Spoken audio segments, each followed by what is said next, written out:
ప్రియమైన దేవుని సంగమా, మన నిత్యజీవ ప్రయాణంలో యాత్రికులుగా, పరదేశులుగా పరలోకాన్ని చేరుకునేంత వరకు, మరణానంతరం ప్రభు సన్నిధికి చేరేంత వరకు కూడా ఆయనతో కనెక్ట్ అయి ఉండటానికి మనకి రెండు అవసరం. ఒక మొబైల్ వర్క్ చేయాలంటే ఛార్జరో పవరో ఎలా అవసరమో ఛార్జింగ్ అవసరం కదా. మరి ఛార్జర్ కావాలి, ఆ ఛార్జర్ పెట్టినప్పుడు ఏం కావాలి? పవర్ కూడా కావాలి. పవర్ లేకపోయినా ఛార్జర్ ఉన్న ప్రయోజనం లేదు, పవర్ ఉండి ఛార్జర్ లేకపోయినా ప్రయోజనం లేదు. సో మన మొబైల్ వర్క్ చేయాలి అంటే, మన మొబైల్ యూజ్ చేయాలి అంటే పవర్ ఉండాలి, at the same time charger కూడా ఉండాలి. అలాగే మన ఆధ్యాత్మిక జీవితంలో, నిత్యజీవ ప్రయాణంలో మనమందరం యాత్రికులం, పరదేశులం. యాత్రికులుగా, పరదేశులుగా మనమందరం నిత్య జీవాన్ని స్వతంత్రించుకోబోతున్నాం. ఎందుకంటే మరణం ఎప్పుడు వస్తుందో ఎవరికి తెలియదు కదా. ఆ సంగతి మనందరికీ తెలుసు. మరణానికి నిర్ణయకాలం అంటూ మనకు లేదు, మనకు తెలీదు. ఆయనకు మాత్రం తెలుసు ఆ నిర్ణయకాలం ఏదో, మనకు మాత్రం తెలియదు. ఆ మరణకాలం సమీపించిన తర్వాత ఇంతకంటే మంచి జీవితంలోకి వెళ్ళబోతున్నాం. అందరికీ మరణం గురించిన భయం ఏంటంటే, అమ్మో మరణిస్తే ఏదో నష్టపోతాం అనుకుంటారు. మరణిస్తే నష్టపోతామని ఎందుకు అనుకుంటున్నాం? మనకి తెలుసా? ఏమైనా చూసామా? చూడలేదు కదా. సో ఎంతకంటే బాగుంటుంది అనుకుంటే హ్యాపీగా ఉంటాం కదా. మరణం తర్వాత ఎంతకంటే మంచి లోకం, ఎంతకంటే మంచి జనాలు, ఎంతకంటే మంచి వాతావరణం, ఎంతకంటే మంచి పరిస్థితులు. మననేది వెనుకటి వలె మన్నైపోవును, ఆత్మ దాన్ని దయచేసిన దేవుని యొద్దకు పోతుంది కాబట్టి, దేవుడి సన్నిధిలో ఉంటాం కాబట్టి ఎంతకంటే బాగుంటాం అనుకుంటే మరణ భయం లేదు, తొలగిపోయింది. సో మరణం తర్వాత ఒక మహాలోకాన్ని దేవుడు మనకు వాగ్దానం చేశారు కాబట్టి, ఆయన వాగ్దానం చేసిన లోకానికి మనం అందరం వెళ్ళవలసిన వారమై ఉన్నాం కాబట్టి, ఈ భూమి మీద బ్రతికి ఉన్నంత వరకు మనకు కావాల్సినటువంటి ఛార్జరు, పవరు ఏంటో తెలుసా? ఛార్జరు, పవరు భయం, భక్తి. భయం ఉండి భక్తి లేకపోయినా ఉపయోగం లేదు, భక్తి ఉండి భయం లేకపోయినా ఉపయోగం లేదు. మన ఆధ్యాత్మిక జీవితానికి భయం కావాలి దేవుని యందు, అట్ ద సేమ్ టైం భక్తి కూడా కావాలి. భక్తి వేరు, భయం వేరు. రెండింటినీ కలిపాడు దేవుడు. కలిపి ఒక మాట అన్నాడు, భయభక్తులు అన్నాడు. ఏమన్నాడు? భయభక్తులు. ఈ రెండు ఏ విశ్వాస అయితే మెయింటైన్ చేస్తాడో, ఈ రెండు ఎవరైతే కలిగి ఉంటారో వాళ్ళు నిత్యజీవ ప్రయాణంలో హాయిగా, సుఖంగా, సంతోషంగా సాగిపోతారు. సాగిపోదును, ఆగిపోను నేను అంటారు కదా, పాటలో పాడుకుంటాం కదా మనందరం. సాగిపోదును, ఆగిపోను నేను, విశ్వాసములో నేను, ప్రార్థనలో నేను. సో సాగిపోవాలి, ఆగిపోకుండా సాగిపోవాలి అంటే, మొబైల్ ఫోన్ స్విచ్ ఆఫ్ అయిపోకూడదు అంటే కంపల్సరీ పవర్ ఉండాలి, కంపల్సరీ ఛార్జర్ ఉండాలి. సో ఆ రెండు లేకపోతే సాగిపోదును అంటే అవదు. ఏదో టైంలో ఏమైపోతాను? ఆగిపోతాను. ఆగిపోతాను. ఎందుకు ఆగిపోతాను? మొబైల్ ఉంది నా దగ్గర, కానీ ఏం లేదు, ఛార్జర్ లేదు. ఆ ఛార్జర్ కూడా ఉంటే ఏం లేదు, పవర్ లేదు.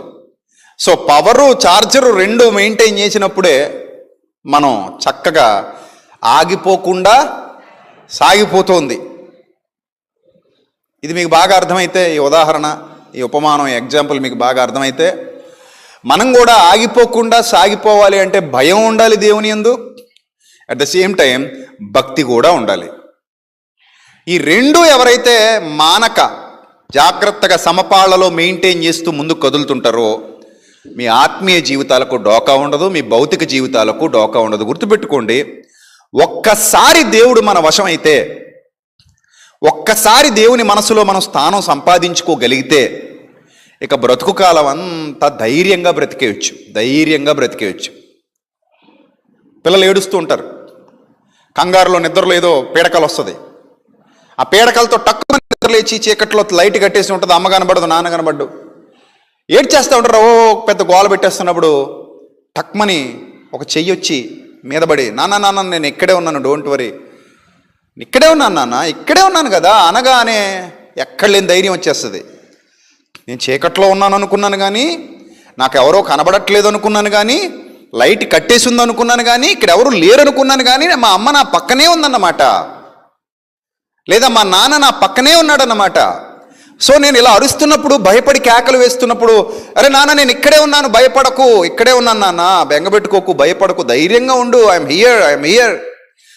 హియర్, భయపడొద్దు అని ఎప్పుడైతే అమ్మ భరోసా ఇచ్చిందో, నాన్న భరోసా ఇచ్చాడో, ఆ చీకట్లో కూడా మనకి ఏమొచ్చేసింది? ధైర్యం వచ్చేసింది. కనిపించలేదు మనకి ఇంకా అమ్మ, లైట్ వెలగలా, కనిపించలేదు మనకి ఇంకా నాన్న, లైట్ వెలగలా, చీకట్లోనే ఉన్నాం, మన కళ్ళకేం కనబడట్లా. కానీ స్పర్శ, ఒక ఆత్మీయ స్పర్శ, ధైర్యాన్ని ఇచ్చే స్పర్శ, కనిపించకపోయినా నాకు మా అమ్మ తోడుగా ఉందనే ధైర్యం, భరోసా, కనిపించకపోయినా మా నాన్న నాకు తోడుగా ఉన్నాడనే ధైర్యం, భరోసా. ఈ భరోసా మీ అందరి జీవితాల్లోకి వచ్చేసినప్పుడు పగలెండ దెబ్బకైనను, రాత్రి వేళ కలుగు భయముకైనను, ఎడారులలోనైనను, సెలయేర్లలోనైనను, కష్టాలలోనైనను, కన్నీళ్లలోనైనను, ఇరుకులలోనైనను, శోధనలలోనైనను, ఇబ్బందులలోనైనను, నమ్మించి మోసం చేసి మనుష్యుల మధ్యనైనను, ఎవరి మీద ఆధారపడితే వాళ్ళు మనల్ని వంచారో వారి వలనైనను, దొంగల వలనైనను, రాజుల వలనైనను, ఏ విధమైన ఆపద నీకు వచ్చినను నేనున్నాను నీకు తోడుగా, భయపడకు అనే వాగ్దానం మన చెవులకు వినబడుతూ ఉంటుంది. మన చెవులకు ఎప్పుడు వినబడతా ఉంటుంది. నువ్వు భయపడకు నాన్న భయపడకు, నేను ఎప్పుడు నీకు తోడుగానే ఉంటాను, నేను ఎప్పుడు నిన్ను వెంటాడుతూనే ఉంటాను, నా కనుదృష్టి ఎప్పుడు నీ మీద ఉంటూనే ఉంటుంది. నిన్ను విడిచిపెట్టాను అనుకున్నావా? నిన్ను మరిచిపోయాను అనుకున్నావా? నా కనుదృష్టి ఎప్పుడూ నిన్ను చూస్తూనే ఉంటుంది, నా కనుదృష్టి ఎప్పుడూ నిన్ను పరీక్షిస్తూనే ఉంటుంది, నా చెవులు ఎప్పుడూ నీ ప్రార్థనలు వింటూనే ఉంటాయి. అలా ఎన్నో మార్లు నీకు తెలియకుండా నిన్ను రక్షించుకున్నాను తెలుసా? అలా ఎన్నో మార్లు నీకు తెలియకుండా నిన్ను కాపాడుకున్నాను తెలుసా? అలా ఎన్నో మార్లు నువ్వు గుర్తించకుండానే నీ వెనక నిలబడ్డాను తెలుసా? అలా ఎన్నో మార్లు నువ్వు పడిపోతుంటే పట్టుకున్నాను తెలుసా? అలా ఎన్నో మార్లు నువ్వు జారిపోతుంటే తప్పించాను తెలుసా అని ప్రభు చెప్పితే మనం ఆశ్చర్యపోతాం ప్రియులారా. మన జీవితం అలా ఉంటుంది. ఎన్నో మార్లు ఆయన మనల్ని కాపాడున్నాడు, మనకు తెలీదు. అది మనం లక్ అనుకుంటాం, లేకపోతే నా దశ బాగుంది అనుకుంటాం, లేకపోతే ఈ రోజు ఎంత బాగుందో అనుకుంటాం, అబ్బా ఎంత మంచి రోజులో ఉన్నాడో అనుకుంటాం. కానీ దేవుడు తోడుగా ఉన్నాడన్న వాస్తవాన్ని మాత్రం మర్చిపోతాం. ఒక్కసారి ఆయన చెయ్యి మనం పట్టుకుంటే, ఒక్కసారి ఆయన దయలో, ఆయన కృపలో మనం వర్ధిల్లడం ప్రారంభిస్తే, ఎప్పుడు ఆ వచ్చేటువంటి ఆయన దగ్గర నుంచి వచ్చేటువంటి ఆ సిగ్నల్స్ ఆగిపోవు. నీ సెల్ ఫోన్ సిగ్నల్స్ అయినా ఒక రేంజ్ దాటాక ఆగిపోతాయేమో. ఒక రేంజ్, ఆ సెల్ ఫోన్ రేంజ్, టవర్ రేంజ్లోని కాకుండా రేంజ్ దాటి వెళ్ళిపోతే నీ సెల్ ఫోన్ సిగ్నల్స్ అయినా ఆగిపోతాయేమో. కానీ అగాధ జలములలోనికి పోయినా, ఆకాశ దిగంతముల వరకు పోయినా, నక్షత్రములలోనికి వెళ్ళిపోయినా, చీకటి అగాధ స్థలములలో నువ్వు పండుకున్నా, నా కృప నిన్ను విడిచిపోదు, నా దయ నిన్ను విడిచిపోదు, నా చూపులు దాటి నువ్వెక్కడికి పోలేవు. ఇది దేవుడు మనందరికీ ఇచ్చినటువంటి వాగ్దానం. ఇది మనకు నిజంగా అర్థమైతే ప్రియమైన దేవుని సంగమా, ఆ కనెక్షన్ ఎప్పుడు కట్ చేసుకోం. కనెక్షన్ కట్ చేసుకున్నామంటే అన్నీ కోల్పోతాం. అమ్మా నాన్న నాకు వద్దని ఇంట్లోంచి బయటకు వెళ్ళిపోయారు అనుకోండి, వాట్ నెక్స్ట్ చెప్పండి. అమ్మా నాన్న నాకు వద్దని ఇంట్లోంచి బయటకు వెళ్ళిపోయారు, వాట్ నెక్స్ట్? ఏమైంది? కనెక్షన్ ఏమైంది? కట్ అయింది. అమ్మ టీ, అమ్మ టిఫిన్, అమ్మ ఆకలి, నాన్న డబ్బులు, నాన్న చొక్కా, నాన్న చెప్పులు, నాన్న ఫీజులు, ఈ పదాలు పలుకుతుంటే వినడానికి అక్కడ ఎవరో లేరు. ఎందుకంటే నువ్వు ఆల్రెడీ కనెక్షన్ ఏం చేసావు? కట్ చేసుకుని ఎక్కడికో పోయావు, దూరంగా వెళ్ళిపోయావు. నీ స్వరం వాళ్ళకి వినబడట్లేదు, వాళ్ళ స్వరం నీకు వినబడట్లేదు. వాళ్ళ రేంజ్లో నువ్వు లేవు, వాళ్ళ సర్కిల్లో నువ్వు లేవు. సో నీకు కావాల్సినవేవి ఇప్పుడు నీకు దొరకవు. అదేవిధంగా దేవుని యొక్క సన్నిధిలో నుండి మనం వెళ్ళిపోతే, దేవుని సన్నిధిని మనం విడనాడితే, దేవుని సన్నిధికి మనం దూరం అయిపోతే, ఈ మాయలోకంలో, ఈ భయానకమైన వాతావరణంలో అంత ఈజీగా సర్వైవ్ అవ్వలేం. అదే నేను మీకు ఎప్పుడు చెప్తూ ఉంటాను, ఒక కోడిపిల్ల విర్రవీగి తిరిగితే రాబందో గద్ద వచ్చి ఎత్తుకుపోద్ది. దానికి ఎక్కడ సేఫ్టీ అంటే తన తల్లి రెక్కల నీడలోనే సేఫ్టీ. కాపాడుకుంటుంది. తల్లి రెక్కల నీడలో నుండి బయటికి వెళ్ళిపోతే కోడిపిల్ల ఎలాగైతే కాపాడబడలేదో రాబందు నుండి, గ్రద్ద నుండి, అపవాది మాయలో నుండి, సాతాను మాయలో నుండి, ఈ లోకపు మాయలో నుండి మనం కాపాడబడాలన్నా, మనం రక్షించబడాలన్నా మనం ఎప్పుడు ఆన్లో ఉండాలి. అలా ఆన్లో ఉండాలంటే నిత్యం ఛార్జర్ మెయింటైన్ చేయాలి, పవర్ మెయింటైన్ చేయాలి. ఆ ఛార్జర్ని, పవర్ని బైబిల్ అంటుంది భయభక్తులు అంటుంది. ఏమంటుంది? భయభక్తులు. ఆ భయభక్తుల గురించి ఎంత మంచి మాటల గ్రంథంలో రాయబడ్డాయో ఒక 2-3 మాటలు చూద్దాం ప్రియులారా. సామెతల గ్రంథం 8వ అధ్యాయము. అంటే భయభక్తులు అంటే ఏంటనేది తెలియాలి కదా. అమ్మ నాకు భయంగా ఉందండి బాబు, దేవుడు అనగా భయం వేసేస్తుందండి బాబు, భయం వేసేస్తుంది అంటే అది భయమా? అదేనా భయం? అమ్మో దేవుడు అండి బూ అన్నాం అనుకోండి, వణికేస్తున్నాం అనుకోండి, చలి జ్వరం వచ్చిన వాళ్ళగా, భయం అది? భక్తి అనగానే ఆ భక్తి అంటే ఇప్పుడు ఎలా చూపించాలి? భక్తి అంటే వెంటనే మోకాళ్ళు ఉనేసి చేతుల్లో నిలబెట్టేసి దగ్గర పెట్టేసి వణికిపోతూ హల్లెలూయా అన్నాం అనుకోండి, సరిపోద్దా భక్తి? అదేనా భక్తి? యాక్టింగ్స్ అన్నీ భక్తి కాదు. మనం చేసే యాక్టింగ్ భక్తి కాదు. కొంతమంది అంటారు మోకాళ్ళు నల్లగా అయితేనట ముఖం ఎలాగవుద్దట, తెల్లగా అవుద్దట, ఫెయిర్ అండ్ లవ్లీ, ఫెయిర్ ఎవరితో పని లేదట, ఫెయిర్ అండ్ హ్యాండ్సమ్ ఏం అవసరం లేదట, పాండ్స్, డ్రీమ్ ఫ్లవర్ టాక్, ఆ టాక్ ఈ టాక్ అక్కర్లా. మరి ఏం కావాలట? మోకాళ్ళు నల్లగా అయిపోవాలట, ముఖం ఏమవుద్దట, తెల్లగా అయిపోద్దట. కొంతమంది ఆ మోకాళ్ళే చూపిస్తుంటారు సాక్ష్యం. చూసారా నా మోకాళ్ళు చూసారా బ్రదర్ అంటుంటారు, నిక్కరేసి తిరుగుతారు, వీళ్ళు ప్యాంట్ వేసుకోరు. ఇంకా మోకాళ్ళు కనపడాలి కదా మరి. నా మోకాళ్ళు చూసారా బ్రదర్, నా మోకాళ్ళు చూసారా? దేవుడు మోకాళ్ళు చూడ్డు, మరి ఏం చూస్తాడు? హృదయం చూస్తాడు. ఎందుకంటే మోకాళ్ళు నల్లగా ఉన్నంత మాత్రాన నువ్వు యథార్థవంతుడిని ఎలా ఒప్పుకోవాలి? అంతే కదా. మోకాళ్ళు నల్లగా అయిపోయినంత మాత్రాన నువ్వు నీతిమంతుడిని ఎలా ఒప్పుకోవాలి? చాలామంది వేరే వేరే విశ్వాసాలకు చెందిన వారు కూడా నిత్యం టైం టు టైం మోకాళ్ళు అంతా ఉంటారు, నిత్యం టైం టు టైం వాళ్ళు ఏవో చేస్తూ ఉంటారు. వాళ్ళకి కూడా మరి ఎలా ఉంటాయి? నల్లగా అవుతాయి. మొన్న ఆ మధ్య ఒక ఉగ్రవాదిని చూశాను నేను. ఆ ఉగ్రవాదికి ఇక్కడ మచ్చ ఉంది, నమాజ్ చేస్తాడనమాట. అంటే ఆ ఉగ్రవాది భక్తి అనుకోవాలా? అనుకోకూడదు. అందరూ ఇస్లాం సోదరులు లాంటి భక్తిపరుడు కాదు అతడు తేడా. వీళ్ళ భక్తి ఒరిజినల్ అయితే అతని భక్తి డూప్లికేట్. ఎందుకు డూప్లికేట్ అంటే మచ్చ ఉంది కానీ బ్రతుకులో ఆ దేవుని ప్రేమ లేదు. ఆ ఖురాన్ ఏం బోధించిందో అది అతని మనసులో లేదు. సో దేవుని పేరుతో మనిషిని చంపాలనుకుంటున్న వ్యక్తి అతను. అలాగే క్రైస్తవుల్లో కూడా మోకాళ్ళు నల్లగా ఉన్నాయండి, మనిషి మంచోడని అంటే దేవుడు అది పట్టించుకోడు. భక్తికి కొలమానం ఏంటి? భక్తిని ఎలా నిర్వచించాలి అంటే మనం చేసే యాక్టింగుల్లో భక్తి కనబడదు. మరి భక్తి ఎక్కడ కనబడుతుంది అని అంటే మన హృదయాంతరంగాలలో ఆయనకి మాత్రమే తెలుస్తుంది. ఇతడు భక్తిపరుడు, ఈమె భక్తిపరురాలు, ఈమె నా యందు భయభక్తులు కలిగినది, ఇతడు నా యందు భయభక్తులు కలిగినవాడు, ఇతడు దేవునికి భయపడువాడు, ఇతడు దేవుని యందు భక్తి గలవాడు, భక్తి గల దైవజనుడు. నీ ఇంటికి వచ్చి చూపోవచ్చున్నవాడు ఎవరట? భక్తి గల ఆ దైవజనుడని ఎరుగుదును. భక్తి గలవాడు, నీ ఇంటికి వచ్చి చూపోవచ్చున్నవాడు భక్తి గలవాడు. సో ఈ భక్తి లేదా భయం అనేది మన యాక్టింగ్లోనో, మన వస్త్రధారణలోనో, ఇంకో దాంట్లో తెలీదు.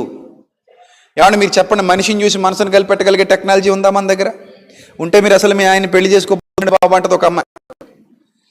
అదే కనుక ఉండుంటే ఈయన ఎందుకు చేసుకుంటానండి బాబు అంటది ఒక అమ్మ. ఒక అయ్యి అంటాడు, అమ్మో అదే కనుక ఉండుంటే ఈవిని ఎందుకు చేసుకుంటానండి, అద్దెలికే కదా ఈ బొర్రలో పడిపోయా, ఈ బొట్టలో పడిపోయా, అద్దెలికే కదా ఈ బురద గుంటలో పడిపోయా, ఈ మాయలో పడిపోయా, ఈ రాకాసి కొంపలో పడిపోయా అనుకుంటుంటారు ఆడవాళ్ళు మగవాళ్ళు.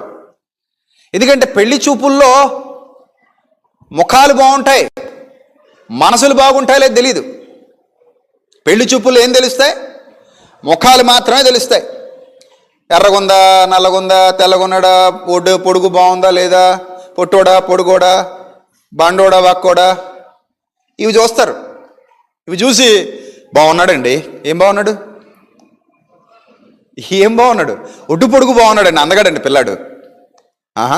అయితే మరి లోపల అప్పుడు పద్యం గుర్తు రావాలి మనకి. మేడి పండు చూడ మేలిమయ్యుండు, పొట్ట విప్పి చూడ పురుగులుండు. అప్పుడప్పుడు చూడండి, మనం మార్కెట్లో బాగుంది కదా అని జాంకాయలు కొనేసుకుంటాం. ఎర్రగా ఉందండి బాబు జాంకాయ, ఎంత బాగుందని కొనుక్కుంటాం. పైన ఎంత బాగుంటుంది చూడండి జాంకాయ. మొన్న అలాగే ఒక ఆయన నాకు ఎర్ర జాంకాయలని ఇచ్చాడు. లోపలంతా రోజ్ కలర్లో ఉంటాయండి బాబు, మీకు ఎక్కడ దొరకవి అన్నాడు. సర్లే నాయన మంచి జాంకాయలు ఇచ్చామని చెప్పి ఇంటికి తెచ్చుకొని మీ వదినమ్మకి ఇచ్చి కట్ చేసి తినేద్దాం, ఈ పూటకి ఇదే ఆహారం ఇంకా అన్నాను. ఈ పూటకి ఇదే ఆహారం, జాంకాయలతో కడుపు నింపేసుకుందాం, న్యాచురల్ ఫుడ్, అద్భుతమైన ఆహారం అనేసరికి కట్ చేసింది. కట్ చేస్తే అందులో ఆల్రెడీ కొంతమంది డిన్నర్ చేస్తున్నారు. మనం వెళ్ళి లోపల వాళ్ళు డిన్నర్ చేస్తున్నారండి. వాళ్ళు ఎవరంటే తెల్ల పురుగులు. అవి తినే పనులు అవి ఉన్నాయి. తెర చూసేసరికి అమ్మో కోసుకు తిన్నాం కాబట్టి సేఫ్ సైడ్ ఉన్నాం, కోసుకున్నాం కాబట్టి. అదే కొంతమంది కొయ్యరు, కడుక్కొని అని మొదలెడతారు. ఇంకేం చూడరు, టీవీ చూస్తూ సీరియల్ చూస్తూ జాంకాయ తినేస్తారు. తినరా టీవీ మీద దృష్టి, జాంకాయ కడుక్కున్నాం కదా, పైకి ఎలా ఉంది, సూపర్ ఉంది కదా అని చెప్పి తినేస్తారు. ఒకేసారి వెజ్ నాన్ వెజ్ రెండు అయిపోయినాయి అంతే. ఒకేసారి ఇంక రెండును తెలియకుండా. సపోటా పళ్ళు అంతే, కొంతమంది తెలియకుండా. మామిడి పళ్ళు సీజన్ వస్తుంది, పిండుకుని తినేస్తాం కదా మనం. అంతేకాని లోపల ఇంకా కొన్ని రకాలు ఉంటాయి, వాటి వేటలు అవి ఉంటాయి, మనకు తగులుతాయి, సో బుక్ అయిపోతుంటాం. కాబట్టి ఈ చూపుల్లో, పెళ్లి చూపుల్లో పై రూపం మాత్రమే కనబడుద్ది, లోపల రూపం కనబడదు. లోపల రూపం ఎప్పుడు కనబడుద్ది అంటే మనసు చూశాక. అంతే కదా, నేను చాలాసార్లు చెప్పాను, తొందరపాటు నిర్ణయాలు తీసుకోకండి. అన్నీ బాగున్నాయి కదా అని, అందంగా ఉన్నాడు కదా అని ప్రేమించేయకండి. ఇదేదో ఫ్రీగా ఏదో సినిమా టికెట్ తీసుకున్నంత ఈజీగా చేస్తారు, టికెట్ తీసేసుకుంటారు అంతే. టకటకలు ప్రేమించేసామా లేదా, ఏదో ప్రేమించకపోతే బాగోదు అన్నట్టు నీ ప్రేమ తగలయ్యా, తక్కువని ప్రేమించేసామంతే. ఆ ప్రేమించేసాక అర్థం అవుద్ది, ఆ తర్వాత నట్టేట ముంచేశారండి, నిండా మునిగిపోయామని. అంతా అయిపోయాక అమ్మో అనుకుంటే ఇక ఆ తర్వాత గోదావరి తప్ప ఇంకేం కనబడదు. అలానే అందరి జీవితాలు అలా ఉండవాలనుకోండి. ఇప్పుడు నువ్వేమంటావు అంటే, ఈ మాట పట్టుకుని అయితే నా జీవితం కూడా బాగానే ఉంటుంది అంటావు. అలా అనుకో.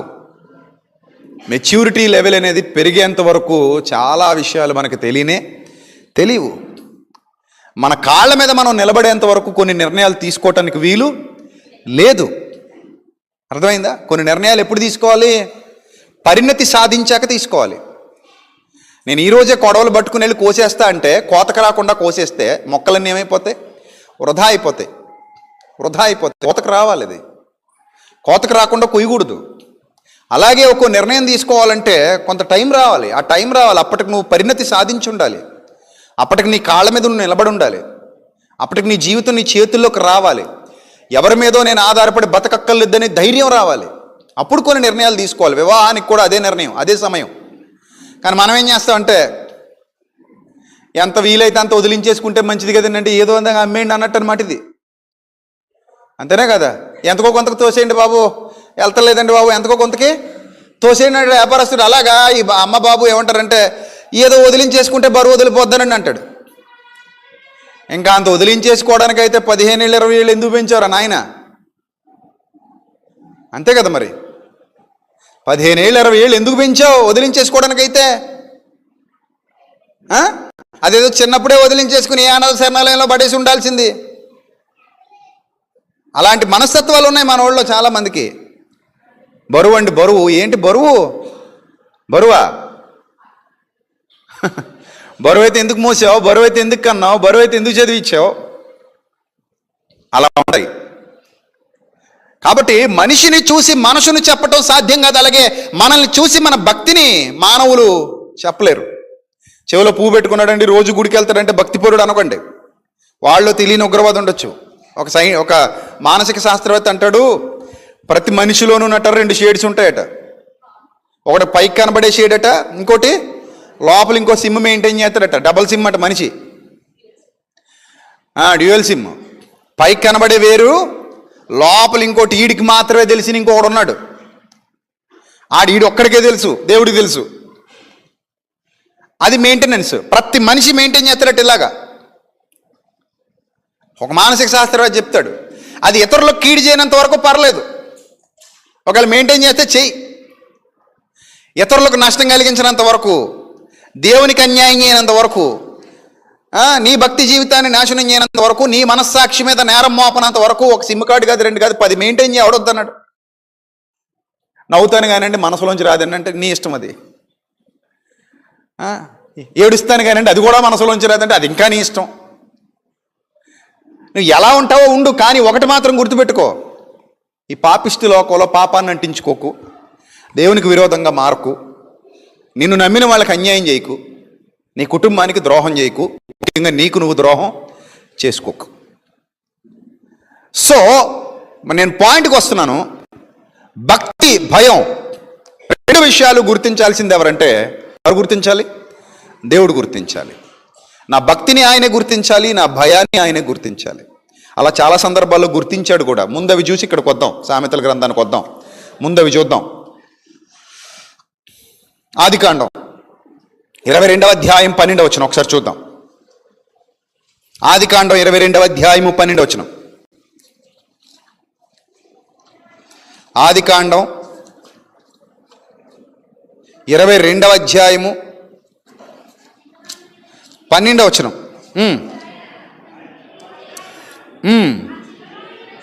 ఆ చిన్నవాని మీద చెయ్యి వెయ్యకుము, అతనిని ఏమీ చేయొద్దు, నీకు ఒక్కడైన నీ కుమారుని నా కియ్య వెనుక తీయలేదు గనుక నీవు దేవునికి భయపడు వాడవని ఇందువలన నాకు కనబడుచున్నదని. నేను ఎవరికి కనబడిందట?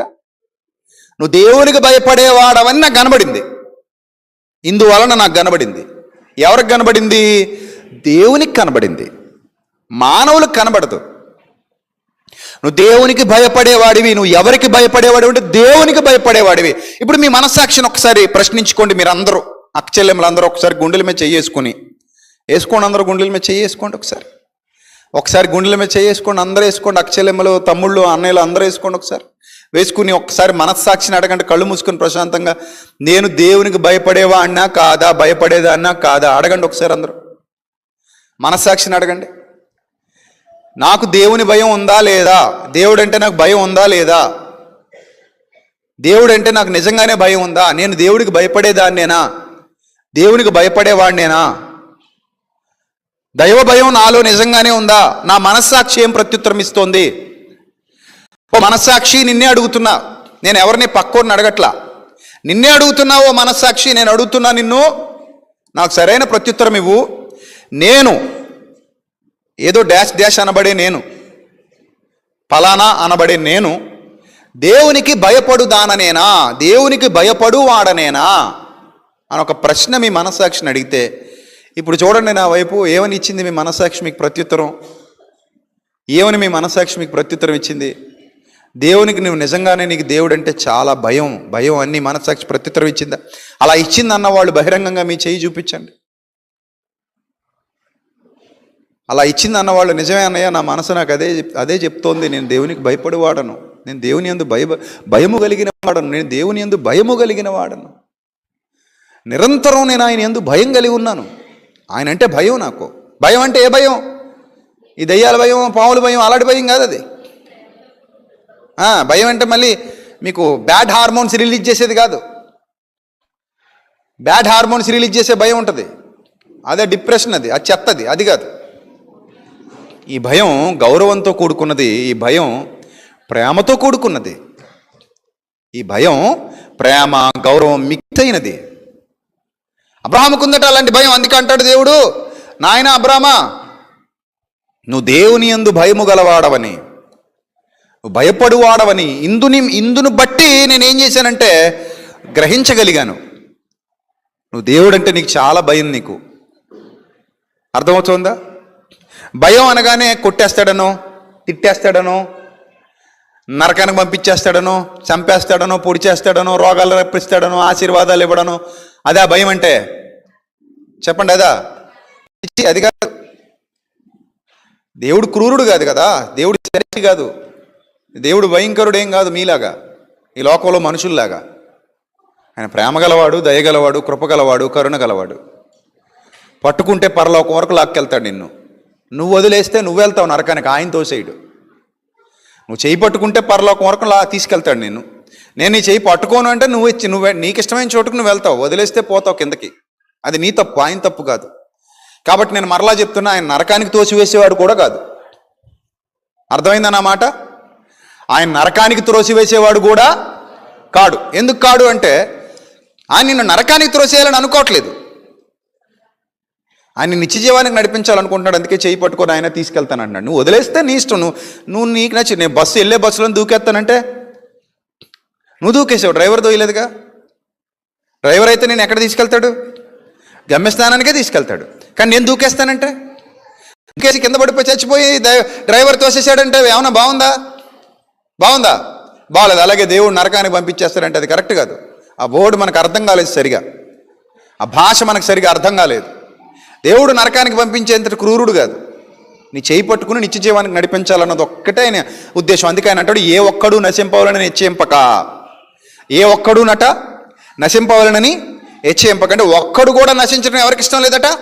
పరలోకపు తండ్రికి ఇష్టం లేదు. ఏ ఒక్కడు నశింపవాలని హెచ్చింపక అంతటా అందరూ ఏం పొందాలి? మారు మనస్సు పొంది దేవుడు అనుగ్రహించి మహిమను పొందాలన్నదే దేవుని యొక్క కోరిక. అందుకే దీర్ఘశాంతము గలవాడే ఎదురు చూస్తున్నాడట అందరి కొరకు. నువ్వు బాగుండాలి, నేను బాగుండాలి, అందరూ బాగుండాలి. ఆయనకి అందరూ బాగుంటే ఆనందపడేవాడు మన దేవుడు. అందరూ ఆరోగ్యంగా ఉంటే సంతోషపడేవాడు ఆయన. అందరూ హ్యాపీగా ఉంటే చూసి ఆనందించేవాడు ఆయన. అంతే తప్ప మనల్ని బాధ పెట్టి ఆనందించేవాడు శాడిస్టు కాదు ఆయన. కాబట్టి మంచిగా ఆలోచించండి. భయము అనగానే ప్రేమతో కూడుకున్నది, గౌరవంతో కూడుకున్నది. అర్థమైందా? భయం అనగానే దేనికి సంబంధించింది? ప్రేమ, గౌరవంతో కూడినది. అలాంటి భయం అబ్రహాం గారు మెయింటైన్ చేస్తున్నాడు.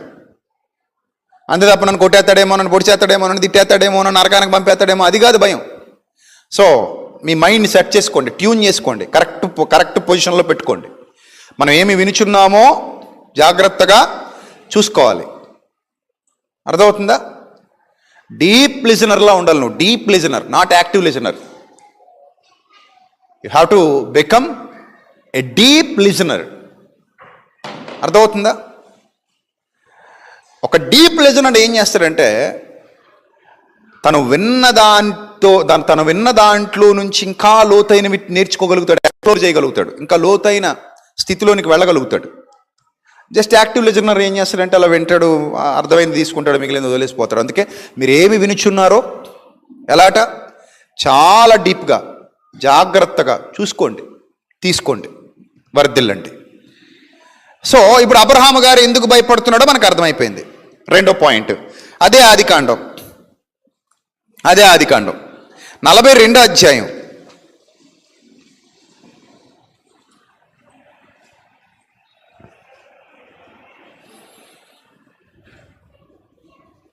18వ వచనం.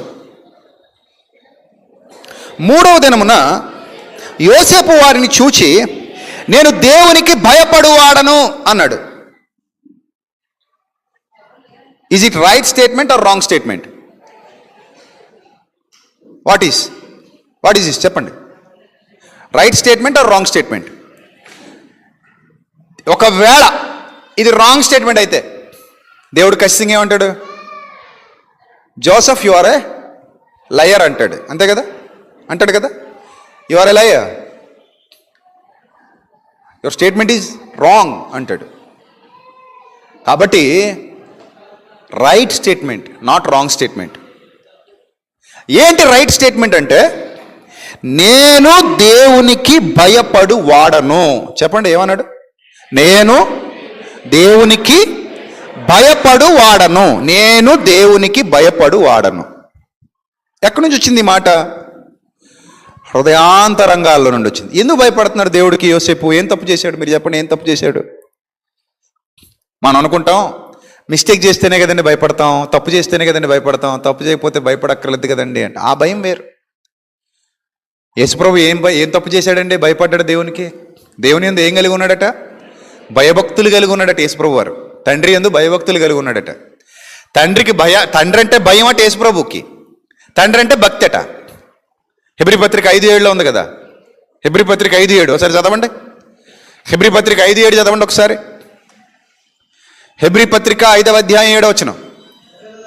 శరీరధారి అయిన దినములలో మహారోదనముతోనూ కన్నీళ్లతోనూ తను మరణము నుండి రక్షింపగలవానికి ప్రార్థనలను యాచనలను సమర్పించి భయభక్తులు కలిగి ఉన్నందున. Note this point, underline that word, underline that verse. ఏమనుంది అక్కడ? భయభక్తులు కలిగి ఉన్నందున ఆయన అంగీకరింపబడ్డాడని వ్రాయబడింది అక్కడ. పరిశుద్ధుడైన యేసుప్రభు వారిని గురించి పరిశుద్ధుడైన ప్రభువే తండ్రికి భయపడ్డాడట. ఏ భయం అనాలి దీన్ని? మరి ఏ భయం అనాలి? అమ్మో సీరియల్ చూస్తూ పొయ్యి మీద వదిలేసాను, కుక్కర్ వెళ్ళిపోయింది, మా ఆయన వచ్చి కొట్టేస్తాడేమో, ఆ భయమా? తప్పు చేస్తే వచ్చే భయం కాదు ఇది. తప్పు చేస్తే వచ్చే భయం కాదు. అమ్మో నేను అక్కడ ఫైల్ పడేశాను, ఇప్పుడు మా మేనేజర్ ఏమంటాడో, ఇప్పుడు ఫైల్ ఎక్కడుందని అడిగితే నేనేం సమాధానం చెప్పాలో అని వచ్చేటువంటి భయమా? కాదు. తప్పు చేస్తే పుట్టే భయం కాదు ఇది. ఇదే భయం అంటే గౌరవంతో కూడినది, ఆయన అధికారానికి లోబడుటలో వచ్చేది, ఆయనను ప్రేమించుటలో వచ్చేది, ఆయనను అపరిమితంగా ఇష్టపడుటలో పుట్టేదే ఈ భయం. సో ఈ భయాన్ని భక్తులందరూ మెయింటైన్ చేశారు. అట్ ద సేమ్ టైం పరిశుద్ధుడు, పవిత్రుడు, నిర్దోషి, నిష్కల్మషుడు, అసలు ఎన్నడూ పాపులలో చేరని ప్రత్యేకత కలిగిన మన యేసు ప్రభు వారు, మన రక్షకుడు కూడా మెయింటైన్ చేశాడు. ఇంకా అసలు ఆయనకైతే రూల్గా అయితే భయపడాల్సిన పనే లేదు మరి యేసు ప్రభు వారికి. ఎందుకంటే అసలు ఎన్నడూ పాపులలో ఆయన చేరలేదు. ఎన్నడూ పాపులలో చేరనప్పుడు భయం ఎందుకు అంటే అది తప్పు చేస్తే పుట్టే భయం కాదు.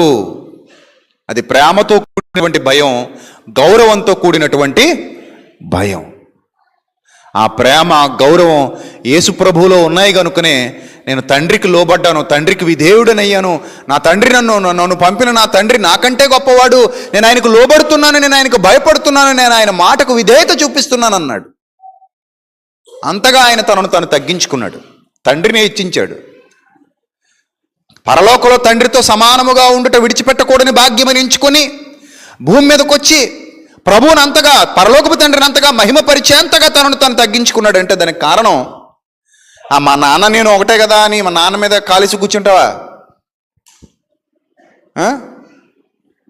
ఒకరోజు తండ్రి కుర్చీలో కూర్చుంటే కొడుకు ఎదురుగా ఉన్న కుర్చీలో కూర్చుని కాలు నేరుగా తండ్రి కుర్చీకి తని పెట్టాడు. ఎంత చనువిస్తే మాత్రం అంత మీద ఎక్కుతావా? తండ్రి ఎదురుగా కూర్చున్నాడు, కుమారుడు ఎదురుగా కూర్చున్నాడు. తండ్రి కూర్చున్న కుర్చీకి కాళ్ళు ఏం చేశాడు? తన్ని పెట్టి కూర్చున్నాడంటే దాని అర్థం ఏంటి? తండ్రి ఎంత చనువిచ్చాడో, తండ్రి ఇచ్చిన చనువును చిన్నప్పుడు అనుకో గుండెల మీద తన్నిచ్చుకుంటాడు, చిన్నోడు కదా నీకు తెలియదు కాబట్టి. పెద్దయ్యాకను కాలు తీసుకెళ్ళి తండ్రి మీద వేయడం అది న్యాయమా? గౌరవం అది? టీచర్ వస్తేనే మనం కాలు మీద కాలేసుకుని కూర్చుంటే దాన్ని మూఢత్వం అంటారు. ఆడు మూర్ఖుడు. ఇంకా టీచర్ గారు వచ్చారు లేదా బోధకుడు వచ్చాడు, వీడు కాలు మీద కాలేసుకుని అలా కూర్చునే ఉన్నాడు, కనీసం లేచి నిలబడలేదంటే దాని అర్థం ఏంటి? సంస్కారహీనుడు. హృదయంలో అతని మాటల పట్ల కానీ, అతని బోధ పట్ల కానీ, అతను నేర్పిస్తున్న జ్ఞానం పట్ల కానీ గౌరవ మర్యాదలు లేనటువంటి భక్తిహీనుడు. గనుకనే కాలు మీద కాలేసుకుని ఊపుతున్నాడు. యాజ్ ఎ టీచర్గా అతను వచ్చినప్పుడు మనకు చిన్నప్పటి నుంచి నేర్పించింది ఏంటట? గుడ్ మార్నింగ్ సార్ అని ఏం చేసేవాళ్ళం? లేచి నిలబడేవాళ్ళం. గుడ్ ఆఫ్టర్నూన్ సార్ ఏం చేసేవాళ్ళం? లేచి నిలబడేవాళ్ళం. సో కాలేజీలో కూడా లెక్చరర్ రాగానే ఏం చేసేవాళ్ళం? లేచి నిలబడేవాళ్ళం. లేదు కాలు మీద కాలు వేసుకుని డెస్క్ మీద కాలు రెండు పైకి పెట్టి పాదాలు ఆయనకి కనబడేలాగా అద్దంలాగా చూపిస్తూ ఊపుతా కూర్చున్నాం అనుకోండి. Is that a right manner? No, that is not a right manner. Manners లేని వ్యక్తి. సో కొంతమంది ఉంటారు, తప్పు చేస్తేనే కదండి భయపడాలి మా నాన్నకి, తప్పు చేస్తేనే కదండి భయపడాలి మా అమ్మకి, తప్పు చేస్తేనే కదండి భయపడాలి నేను బోధకుడికి, తప్పు చేస్తేనే కదండి భయపడాలి నేను మా టీచర్కి అంటారు. మరి యేసుప్రభు ఏ తప్పు చేశాడని భయపడ్డాడు? నువ్వు చెప్పు నాకు. యోసేపు ఏ తప్పు చేశాడని నేను దేవునికి భయపడువాడను అని స్టేట్మెంట్ ఇచ్చాడు. అబ్రహాం ఏం పాపం చేశాడని నేను దేవునికి భయపడువాడనని దేవుడే స్టేట్మెంట్ ఇచ్చాడు, ఇతడు దేవుడికి భయపడువాడని. యోబు ఏం పాపం చేశాడని దేవుడికి భయపడ్డాడు. కాబట్టి అది భక్తి, గౌరవం. ఆ భక్తిలో, ఆ గౌరవంలో పుట్టేటువంటి ప్రేమతో కూడినటువంటి భయం, అది మనం ఎప్పుడైతే మెయింటైన్ చేస్తున్నామో మనం దేవునికి చాలా దగ్గరగా ఉన్నామని అర్థం. ఫస్ట్ ఏమైంది? భయం అయింది. ఇక్కడ రెండోది ఏంటట? భక్తి. ఈ భక్తి అనేది ఎంత గొప్పదంటే పరలోకపు ప్రభుత్వాన్ని భూలోకంలో నీ దగ్గరకు తీసుకొచ్చేంత గొప్పది భక్తి. అర్థమవుతుందన్న మాట మీకు? పరలోకపు ప్రభుత్వాన్ని ఎక్కడికి తీసుకొస్తుంది? భూలోకంలో నీ యొద్దకు తీసుకొచ్చేదే భక్తి. అంత శక్తివంతమైంది భక్తి. భక్తిలో అంత శక్తి ఉందట. ఇప్పుడు దానియేలు భక్తి గలవాడు.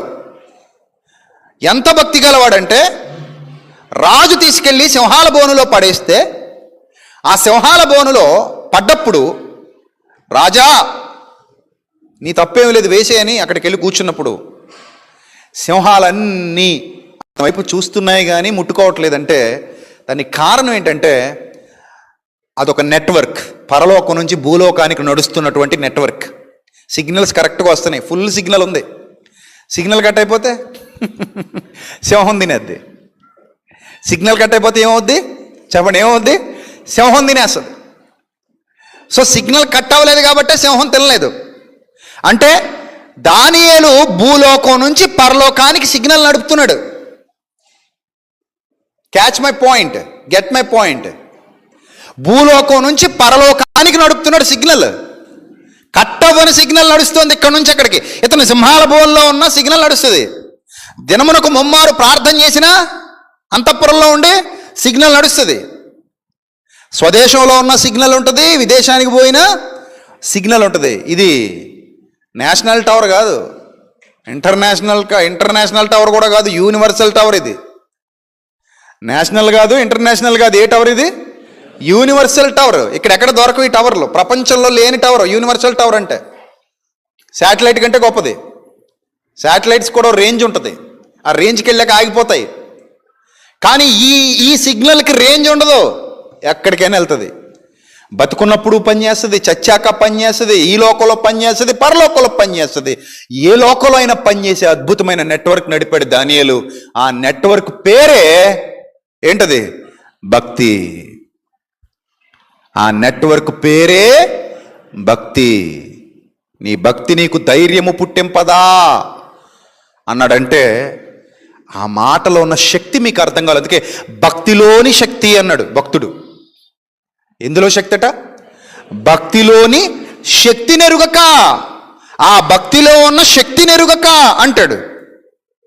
భక్తిలో అంత శక్తి ఉందా అంటే ఎందుకు లేదు? మరి ఏ కారణంతో సింహాలు నోరు కట్టుకుని ఉపవాసం ఉన్నాయి? మీరు చెప్పండి, నాకు చెప్పండి.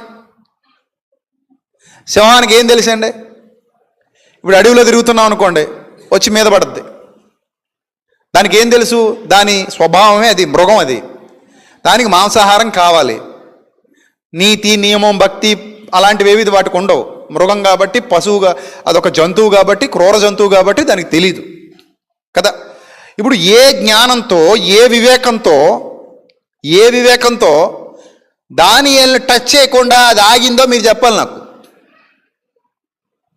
ఏమైనా కాగడా పట్టుకుని బెదిరించాడా? ఇంకా అలా అయితే ఇంక దానియేలు చరిత్ర మాట్లాడుకోక్కర్లేదు. మాట్లాడుకోక్కర్లేదు. రెండు పెద్ద పెద్ద కాగడాలు పట్టుకున్నాడు, అగ్గి మండుతూ ఉంది, ఇల్లెల్లెల్ల అంటున్నాడు, జూలు అంటుకుపోద్దేమో వెనక్కి తగ్గాయి, చేతిలో పెట్రోల్ బాటిల్ ఉంది, కిరసనాయిల్ ఉంది, డీజిల్ ఉంది, మరల మంట రగిలిస్తూ ఉన్నాడు, చుట్టూ మంట పెట్టుకుని కూర్చున్నాడు. అంటే ఇంకా దానియేలు గారి గురించి మాట్లాడుకోవాల్సిన పని ఉందా మనకి? అస్సలు లేదు. బాబు ఈ పంచాయతీ మా కొద్ది పక్క పెట్టే అంటాం. ఎందుకంటే అందులో ఏం లేదు. నువ్వు కాగడాలు పట్టుకు బెదిరించావు, AK-47 పట్టుకు బెదిరించావు, బుల్లెట్లు ఉన్నాయి, తుపాకీలు ఉన్నాయి, బాంబులు ఉన్నాయంటే భక్తి లేనప్పుడు వేస్ట్ కదా. కానీ ఏమీ లేకుండా వాగాయి అంటే ఎందుకు ఆగాయి? సరే, ఈయన పక్కకు వచ్చాడు. ఈయన తీసిన తర్వాత ఈయన మీద కుట్ర చేసిన వాళ్ళని తోసేశారుగా. దానియేలు గారి మీద కుట్ర చేసిన వాళ్ళు అందరూ త్రోసివేయబడ్డారుగా అదే గుహలోనికి. సో మరి వాళ్ళు ఆ గుహలోనికి త్రోసివేయబడినప్పుడు ఎందుకు అవి ఆగలేదు? ఈయన మాంసమే, వాటికి కావాల్సింది మాంసం, రక్తం, అంతేనండి. ఎముకలు ఇంకేం అక్కర్లేదు వాటికి. ఏ మాంసం అయితే ఏంటి? చేసేసిన తర్వాత ఏదైనా ఒకటే. కైమా కొట్టేసిన తర్వాత ఏ మాంసం ఎవరితో చెప్పగలమేటి? మట్లో కప్పెట్టిన తర్వాత ఎముకలు కూడా తెచ్చి ఇది మీ ఆయనదే కాదా చూడంటే నాకేం తెలుసు బాబాయ్ అంటది. ఎముకలు కూడా ఎవడో చెప్పలేము. గూడు చూసి చెప్పగలమా? ఇది నేను ఎప్పుడు చూడలేదు, మా ఆయన్ని చాలాసార్లు చూశాను కానీ ఇది నేను ఎప్పుడు చూడలేదు బాబు. నాకు తెలిసి ఏ భార్య చూడదు. ఎందుకంటే చర్మం ఉండగానే పంపేస్తాం మనం. ఆ తర్వాత చర్మం తీసేసి పట్టుకొచ్చారనుకోండి, స్కెలిటన్, మీ ఆయన గారిదైనా గుర్తుపట్టగలవంటే బాబు పురులన్నీ ఒకలాగా ఉంటాయి బాబు. పురులు అస్థిపంజరాలన్నీ ఎలా ఉంటాయి చూడడానికి? ఒకలాగే ఉంటాయి బాబు. వాటిని చూసి గుర్తుపట్టగలిగేంత టెక్నాలజీ మా బుర్రకి ఇంకా అందలేదు బాబు అంటాం కదా. సో ఇప్పుడు సింహానికి కూడా అంతే. దానికి మాంసం కావాలి, కడుపు నిండాలి. ఏ మాంసం అయితే ఏంటి? ఎర్రగొన్నోడే కావాలి, తెల్లగొన్నోడే కావాలి, అంత నీకులాగా. అది దాని పెళ్లి చూపులు కానీ వెళ్ళింది ఏంటది? నాకు ఈ పిల్లోడు నచ్చలేదమ్మా అనడానికి అలాంటిదా? దానికి మాంసం కావాలండి, తింటదంతే. దానియేలు మాంసం అయినా పర్లేదు, ఇంకొకటి మాంసం అయినా పర్లేదు.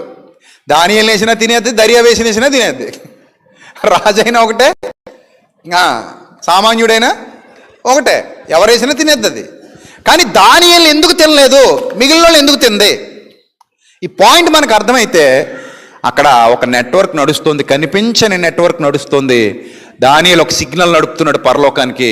ఆ సిగ్నల్ పేరే భక్తి. ఆ సిగ్నల్ పేరేంటి? భక్తి.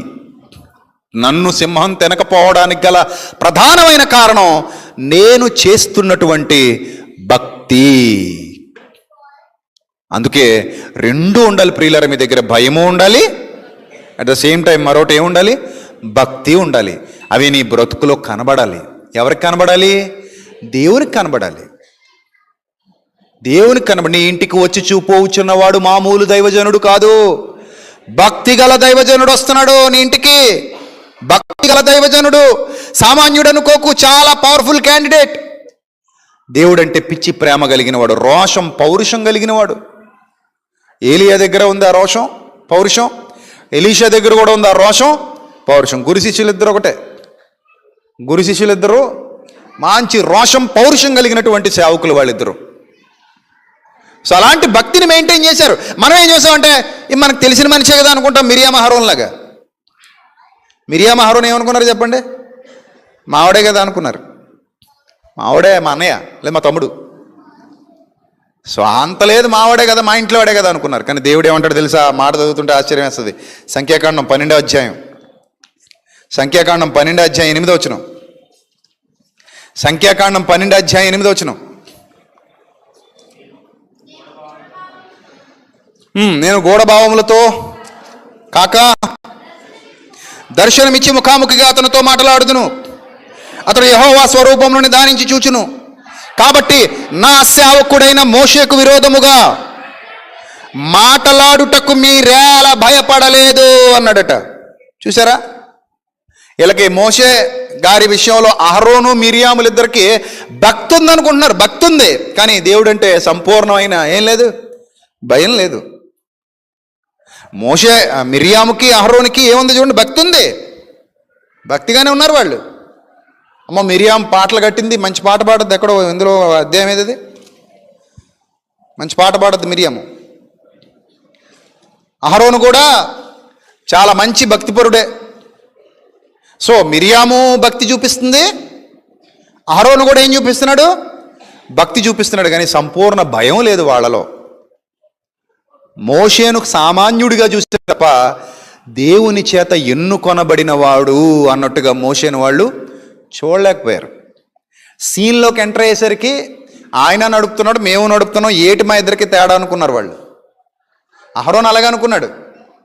ఆయన జనాలు నడుపుతున్నాడు, నేను నడుపుతున్నాను కదా, ఏంటి తేడా అనుకున్నాడు. కానీ అసలు అహరోన్ అనే క్యాండిడేట్ అక్కడికి రావడానికి కారణం ఎవరు? మోజెస్. మోషే అనే వ్యక్తి లేకపోతే అసలు ఆ ప్రాంగణంలో అహరోన్ అనే వ్యక్తి కనబడ్డు. మోషే అనే వ్యక్తి లేకపోతే అసలు ఆ ప్రాంగణంలో మిరియాం అనే వ్యక్తి కనబడదు. అసలు వాళ్ళిద్దరూ ఆ అరణ్యంలో ఆ జనసమూహాల మధ్యలోకి వచ్చారంటే కారణం దేవుడు మోషేను ఎన్నుకున్నాడు కాబట్టి. I'm right are wrong? Right. కానీ వీళ్ళట మోషేను చాలా చులకనగా చూశారట, చాలా చులకన చేశారు. ఎంత చులకన చేశారంటే, నీ ఒక్కడికేనా దేవుడు మా చేత పలికింపలేదా అన్నారు. 2వ వచనం చూడండి, 2వ వచనం. వారు మోషే చేత మాత్రమే యెహోవా పలికించనా? ఆయన మా చేత పలికింపలేదా అంటే, మా చేత పలికించాడు అన్న ఒక్క కారణం వాళ్ళకి ధైర్యాన్ని ఇచ్చేసింది, దేవుడి మీద భయం తీసేసింది. మోషే చేత మాత్రమే పలికించాడా, మా చేత పలికించలేదా? మేం కాదా ఆయన, మేము ఆయన సేవకులం కాదా, నేను ఆయన సేవకురాలిని కాదా? నేను ఆయన సేవకుడిని కాదా అని అహరోన్ అనుకున్నాడు, మిరియాం అనుకుంది. కానీ వాళ్ళలో భయం లేదు. కానీ ఏముంది చెప్పండి?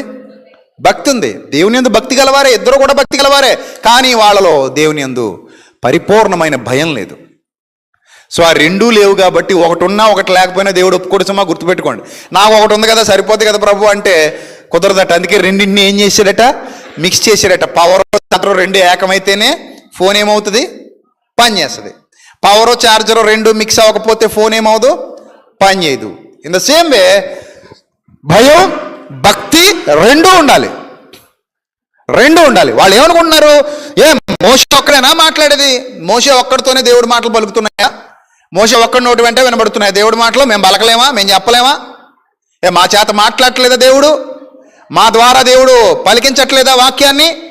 మేము పలుకుతున్నాం కదా, మేము జనాన్ని నడిపిస్తున్నాం కదా అన్న భావజాలంలో ఉండి వీళ్ళు మోషేకు విరోధంగా మాట్లాడడం మొదలుపెట్టారు. ఒక దైవజనుడికి విరోధంగా మాట్లాడడం మొదలుపెట్టారు. ఎప్పుడైతే అలా విరోధంగా మాట్లాడడం మొదలుపెట్టారో, ఇప్పుడు అక్కడ నీ తమ్ముడే కావచ్చు, అఫ్ కోర్స్ నీ తమ్ముడే కావచ్చు, కానీ దైవజనుడు కదా.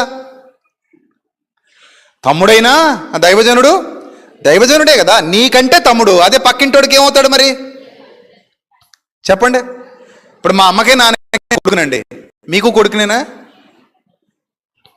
కాదు కదా. కానీ ఒక మాట ఏమన్నాడంటే దేవుడు అక్కడ, అతడు మీ సోదరుడే కావచ్చు, కానీ నేను ఎన్నుకున్న నా సేవకుడు. అంటే నీ నీ నీ కొరకు కూడా అతన్ని నేను ఎన్నుకున్నాను. పాయింట్ క్యాచ్ చేయాలి. ఇప్పుడు ఒకనొక టైంలో మరి అంటది యేసుప్రభు వారిని, నా కొడుకే కదా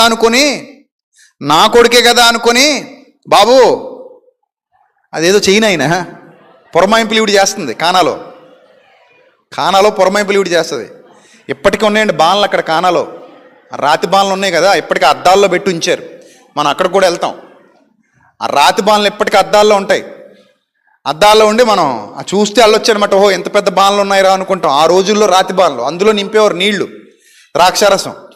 నీళ్లు నింపితే దాన్ని ఏం చేసేవాడు ఆయన? ద్రాక్షారసంగా మారిస్తే, అమ్మా నా సమయం ఇంకా రాలేదు. మరో చోట అదే మరి ఇంకా ఇంకా అడ్వాంటేజ్ తీసుకుని అంటది కదా, మతి చెల్లించి ఉన్నదంటది. ఎవరికి మతి చెల్లించింది? కుమారునికి. అంటే ఆవిడికి ఎలా అర్థమైందంటే, శాస్త్రులు పరిచయులతో గొడవలు పడుతున్నాడు ఏంటి నా కుమారుడని అనకూడదు. అలాగా తప్పది. నీ కడుపును పుట్టిస్తే పుట్టించవచ్చు దేవుడు, కానీ ఓ నీ కడుపును పుట్టినంత మాత్రాన అతడు నీ సేవకుడు కాడు. మరియ గర్భాన పుట్టినంత మాత్రాన మరియ యేసుక్రీస్తు కంటే గొప్పది కాదు. కన్నంత మాత్రాన నేను నీకంటే గొప్పదని ఆవిడ అనలేదు. అందుకే రియలైజ్ అయింది. అందరితో పాటు వచ్చి ప్రార్థన చేసింది. అపోస్తలులతో పాటు ఆవిడ కూడా ఏం చేసిందట? ప్రార్థనా గదిలో కూర్చుంది. అపోస్తల కార్యాలు 1వ అధ్యాయం నుంచి మీరు చదివితే మీకు అర్థమవుతుంది. రియలైజ్ అయింది. ఆయన తమ్ముళ్ళు కూడా రియలైజ్ అయ్యారు తర్వాత. ముందు చంపాలనుకున్నారు ఆయన. మా అన్నయ్య కదా అనుకున్నారు వాళ్ళు కూడా. మా అన్నయ్య కదా, మా తమ్ముడే కదా, నా కొడుకే కదా. నో, గుర్తుపెట్టుకోండి. ఒకడైనా మీ ఇంట్లో పుట్టినా, లేదా నీ భర్త అయినా, నీ భార్య అయినా, లేదా నీ చుట్టమైనా, నీ బంధువైనా, నీ ఇంటివాడైనా, ఎవరైనా సరే చులకన చేసే అధికారం నీకు లేదు. అస్సలు లేదు నీకు అధికారం. ఎందుకు నీకు అధికారం లేదంటే, సీఎం గారు నా కొడుకే అనుకోండి, కాసేపు మైకులో ఒరే సీఎం అంటావా? ఎప్పుడైనా విజయమ్మ గారు జగన్ గారిని అలాగ అంటాం చూసారా? అందావిడ. ఎందుకందు? నా కొడుకైనా కూడా అతడు ఎవరు? ఒక రాష్ట్రానికి, నాకు కూడా ముఖ్యమంత్రి. ఇప్పుడు విజయమ్మ గారికి జగన్ గారు ముఖ్యమంత్రి చెప్పండి? అయ్యో, నో డౌట్ అందులో. కొడుకైనా ఆవిడకి కూడా ముఖ్యమంత్రి, భర్త అయినా రాజశేఖర రెడ్డి గారు ఈవిడికి కూడా ముఖ్యమంత్రి, అంతే. సో కాబట్టి ఇప్పుడు నా భర్తే కదా అని ఏమయ్యా ముఖ్యమంత్రి అంటే బాగుంటుందా? బాగోదు. అవేమైనా ఉంటే ఇంట్లో పెట్టుకో, పంచాయతీ నీ గదిలో పెట్టుకో. నీ కొడుకు అయితే ఆ కొడుకు అన్న చనువు గదిలో చూపించు, ఇంట్లో చూపించు, 4 గోళ్ల మధ్యలో చూపించు. నీ తమ్ముడైతే, నీ అన్నయ్య అయితే, నీ బంధువు అయితే, నీ స్నేహితుడైతే 4 గోళ్ల మధ్యలో చూపించు. దేవుని మీద భయం ఉంటే అక్కడ నీ కొడుకు కనబడకూడదు, తండ్రి కనబడకూడదు, అన్న కనబడకూడదు, అక్క కనబడకూడదు, తమ్ముడు కనబడకూడదు, బంధువు కనబడకూడదు. మరి ఎవరు కనబడాలి? ఎవరు కనబడాలి? అతను దైవజనుడు అంతే. అది యథార్థం గలవాడు, నీతి గలవాడు. నీతి గలవాడు, యథార్థవంతుడు, దైవజనుడు కనుక ఆ కోణంలో చూడాలి తప్ప మరీ ఇంత హీనంగా మాట్లాడితే ఎందుకు వచ్చింది ఈ పరిస్థితి అంటే భక్తి ఉంది కానీ ఏం లేదు, భయం లేదు. అందుకే రెండూ ఉండాలంటున్నాను నేను. భక్తి బాగానే మెయింటైన్ చేస్తున్నారు అహరోను మిరియాము, కానీ ఏం మెయింటైన్ చేయలేకపోయారంటే భయం మెయింటైన్ చేయలేకపోయారు. ఆ భయాన్ని గురించి ఇక్కడ ప్రభు మాట్లాడుతూ అంటున్నాడు, మాతో పలికించలేదని చెప్పుకొనగా యెహోవా మాట వినిను. ఎక్కడున్నాడండి యెహోవా మాట వినడానికి? పక్కన ఉన్నాడా? వాళ్ళతో పాటు నడుస్తున్నాడా? కనబడుతున్నాడా? వాళ్ళకి కనబడుతున్నాడా? కనబడ్డు, కానీ కనబడతాడు, చూస్తాడు, అన్నీ చూస్తాడు ఆయన. వాళ్ళకి కనబడ్డు, కానీ ఆయనకి కనబడతారు, ఆయనకి కనబడతాయి కదా. బన్నీ నిన్న మొన్న పరిగెత్తుకుని వచ్చేసాడు సిస్టమ్ దగ్గరికి. కాలు జారిపోయి ఇంకా దాని మీద కాసేపు ఉంటే పడిపోతాడు అనమాట. ఫోన్ మోగుతుంటే ఆ ఫోన్ చేసింది నేనే. ఏరా అలా పరిగెత్తుకొచ్చావు, సిస్టమ్ మీద పడితే ఏమవుద్దురా అన్నాను. అప్పుడు కెమెరా వంక చూసి చూసారా అన్నయ్య అంటున్నాడు. మరి అంతే కదా, నాకు కనబడతావు, నీకు కనబడి నేను ఎక్కడున్నా నాకు కనబడతావు నువ్వు, నీకు కనబడి నేను. నాకే ఇంత టెక్నాలజీ ఉంటే మరి దేవునికి ఇంకెంత టెక్నాలజీ ఉండాలి కదా. అందుకే మనం ఆయనకు కనబడతాం, ఆయన మనకు కనబడ్డు. మనం ఆయనకి వినబడతాం, ఆయన మనకు వినబడ్డు. మన హృదయంలో పుట్టే ప్రతి ఆలోచన ఆయనకి తెలిసిపోద్దే, కానీ ఆయనకి తెలిసిపోతుందన్న సంగతి మనకు తెలియదు. అదే బాధ. అసలు బాధ ఎక్కడొచ్చిందంటే అన్నీ ఆయనకి తెలిసిపోతున్నాయి అన్న విషయం మనకు తెలియట్లేదు, అది మనకు తెలిసి చావట్లేదు, అది ప్రాబ్లం అంతే. అది మనకు అర్థమైతే మనం చాలా జాగ్రత్తగా ఉంటాం. దాచడానికి ఏమి లేదు ఇక్కడ, అంతా ఓపెన్ బుక్ ఆయన ముందు, అంతా ఓపెనే, టోటల్ ఓపెన్గా ఉంటుంది. కాబట్టి ఆయనకి వినబడిందట, ఆ మాట ఆయనకి వినబడిందట. చూడండి, అప్పుడు మోషే భూమి మీద ఉన్న వారందరిలో మిగిలిన సాత్వికుడు, యెహోవా మీరు ముగ్గురు పంచాయతీకి రావాలన్నాడు. ఇప్పుడు ఆయన ప్రత్యక్ష పంచాయతీ రండి, ముగ్గురు రండి అని ఆయన అన్నాడు. ఇప్పుడు ముగ్గురు పంచాయతీకి వచ్చారట. మిరియాములకు ఆజ్ఞ ఇచ్చాను, మోషే ఆరోను మిరియాములకు ఆజ్ఞ ఇచ్చాను. ఎవరెవరికి వచ్చింది ఆజ్ఞ? మోషేకి వచ్చింది ఆజ్ఞ, మిరియామికి వచ్చింది ఆజ్ఞ, ఆరోనికి వచ్చింది ఆజ్ఞ. పంచాయతీకి వెళ్ళే వాళ్ళు ఏమనుకుని వెళ్తారు చెప్పండి? బేసిక్గా మామూలుగా మీ ముగ్గురు రండి అనగానే ముగ్గురు ఏమనుకుని వెళ్తారు? పదా చూసుకుందాం అక్కడ, మేము చెప్పాల్సింది మేము చెప్తాం, నువ్వు చెప్పాల్సింది నువ్వు చెప్పు, మా దగ్గర కూడా మ్యాటర్ ఉంది రాసుకొచ్చాం, ఆ పంచాయతీలో మేము ఏం చెప్పాలో మేము చెప్తాం, కంగారు పడుకో, పదా చూసుకుందాం అన్న వ్యూలోనే వస్తారు కదా. కానీ ఇక్కడ వన్ సైడ్ సెటిల్మెంట్. అవతల పక్క వాళ్ళది వినే అవకాశం కానీ ఛాన్స్ కానీ దేవుడు ఇవ్వడు. ఎందుకంటే మన ఊరు పెద్దలు కాదు కదా, మన పంచకట్టు పెద్దలు అనుకోండి, నీవు చెప్పుము అంటారు. ఈవిడు చెప్పిన తర్వాత మళ్ళీ ఇటు తిరిగి నీవు చెప్పుము అంటారు.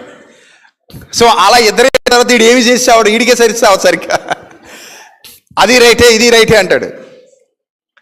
సో దేవుడికి అలాంటి కర్మ పట్టల, అందరిది విని అప్పుడు నిర్ణయం తీసుకోవాల్సినంత కర్మ పట్టల. హృదయ రహస్యాలు ఎరిగిన వాడు ఆయన. వన్ సైడ్ సెటిల్మెంట్ అంతే, వన్ సైడ్ పంచాయతీ వన్ సైడ్ అయిపోద్ది ఆయన వస్తే. అంతే తప్ప బోన్లో నిలబెట్టు, నువ్వు చెప్పు, ఆ తర్వాత నువ్వు చెప్పు, మధ్యలో లాయర్ వచ్చి ఇదిగో మై లార్డ్ యువర్ ఆనర్ అని అనడం, ఇలాంటివి ఏ ఉండవు. ఆ వాదోపవాదాలు ఉండవు ఆయన దగ్గర. వన్ సైడ్ అంటే వార్ వన్ సైడ్ అంటారు చూడండి, ఆ టైప్ అనమాట. ఆయన వస్తే ఇంక వన్ సైడ్ అంతే, వన్ సైడ్ సెటిల్మెంట్ ఏం చేసినా సరే. సో ఇప్పుడు అలాంటి సెటిల్మెంట్ జరుగుతుంది అక్కడ. వచ్చారు, ముగ్గురు వచ్చారు. ఆ ముగ్గురు రాగా యెహోవా మేఘస్తంభములో దిగి ప్రత్యక్ష గుడారం యొక్క ద్వారం వద్ద నిలిచి మీ ఇద్దరు రండమ్మా అన్నాడు. ఎవరిద్దరు? ముగ్గురు వచ్చారు, కానీ మీ ఇద్దరు రండమ్మా, మీకుంది రండి. అప్పుడు ఫస్ట్ మంద వింటాడనమాట. ఫస్ట్ ప్రియారిటీ ఎవరికి ఇచ్చాడు చూసావా మోషే? ఫస్ట్ ప్రియారిటీ ఎవరికి ఇచ్చాడు? ఇక్కడ కూడా ముందు మా వాదనే వింటాడు ఆయన, నీ వాదన ఎందుకు వింటాడు? నువ్వు సెకండరీ, నువ్వు చిన్నోడు అయినా చిన్నోడులా ఉండు. మా తమ్ముడు నువ్వు, అక్కే కదా, నేను అక్కనే, నువ్వెవరు? తమ్ముడివే, నా తర్వాత పుట్టావు. అసలు ఆ పెట్టిలోంచి నేను లాక్కొచ్చింది ఎవరు అనుకుంటున్నావు? ఆ పెట్టిలో నేను పెట్టింది ఎవరు అనుకున్నావు? నేను పెట్టకపోతే పెట్టిలో నువ్వు చచ్చి ఉండేవాడివి. కీలు పూసింది ఎవరు అనుకుంటున్నావు? పాలు పట్టించింది ఎవరు అనుకుంటున్నావు? తెచ్చింది ఎవరు అనుకుంటున్నావు? అమ్మ చేతిలో పెట్టింది ఎవరు అనుకుంటున్నావు? ఆ పరో కుమార్తె దగ్గరికి వెళ్ళి అని అడిగింది ఎవరు అనుకుంటున్నావు? ఎన్ని మేలులు చేశాను రా నీకు నేను. ఇలా చూస్తుంది. అంటే ఈ అన్ని కోణాల్లో ఆమెకు ఇతను ఎలా కనబడుతున్నాడంటే, నా చిట్టి తమ్ముడే కదా, ఈ తమ్ముడు ఎవరు? నా చిట్టి తమ్ముడే కదా అన్నట్టుగా చూస్తుంది తప్ప, ఈయన దైవజనుడు, దేవుని ఏర్పాట్లో ఉన్నవాడు, దేవుడు ఎన్నుకున్నాడు, ఆయన ఎన్నుకొనబట్టే నాకు కూడా అవకాశం వచ్చింది, ఆయన ఎన్నుకోకపోతే నాకు అవకాశం రాదన్న వ్యూ అహరోనికి లేదు, మిరియాముకి లేదు. వీళ్ళంతటి వీళ్ళు గొప్పోళ్ళుగా ఏదో దేవుని సహాయం డైరెక్ట్గా వీళ్ళకి వచ్చేస్తున్నట్టు ఫీల్ అయిపోతున్నారు వీళ్ళు. అలా అనుకుంటే ముందే రావాలిగా, మోషే ద్వారా ఎందుకు వచ్చింది అది అర్థం కాలేదు వీళ్ళకి. మాకే నేరుగా దేవుని శక్తి వస్తుందన్న భావంలో బ్రతుకుతూ చాలా చీప్గా మాట్లాడేశారు. అక్కడ యేసుప్రభు వారి విషయంలో తమ్ముళ్ళు చేసిన తప్పు కూడా ఇదే. మా అన్నయ్యే కదా అని, ఇదిగో నువ్వు ఏదైనా సూచక్రియ చేయాలనుకుంటే ఇక్కడ కాదు, యోదయకి వెళ్ళి అంటున్నారు యోహాను సువార్త 7వ అధ్యాయంలో. యోదయకి వెళ్ళి నీ బహిరంగంగా నీ శిష్యులందరూ చూస్తుండగా చెయ్యి అంటే దాని అర్థం ఏంటి? యేసుప్రభు వారిని చంపించాలి, చంపేస్తే చూడాలన్న భావజాలలో తమ్ముళ్ళు ఉన్నారు, మరీకు పుట్టిన వాళ్ళు. అంతేగాని ఈయన దైవకుమారుడు, ఈయన సర్వోన్నతుడైన దేవుని దాసుడు, మహాప్రవక్త, కలిగి ఉన్నదేది ఈయన లేకుండా కలగలేదు, అంతటి గొప్పవాడు, మా కొరకు ప్రాణం ఇవ్వటానికి ఈ లోకానికి వచ్చిన దేవుని గొర్రెపిల్ల, ఆయన రక్తం మాకు కూడా కావాలి, మా పాపాలు కూడా ఈయనే గడగాలి. మేము యేసుప్రభుకి తల్లి గర్భాన పుట్టిన రక్తం పంచుకు పుట్టిన సొంత తమ్ముళ్ళమే కావచ్చు, కానీ మా పాపం కూడా ఈయనే గడగాలి అనే భావజాలం వాళ్ళలో లేదు.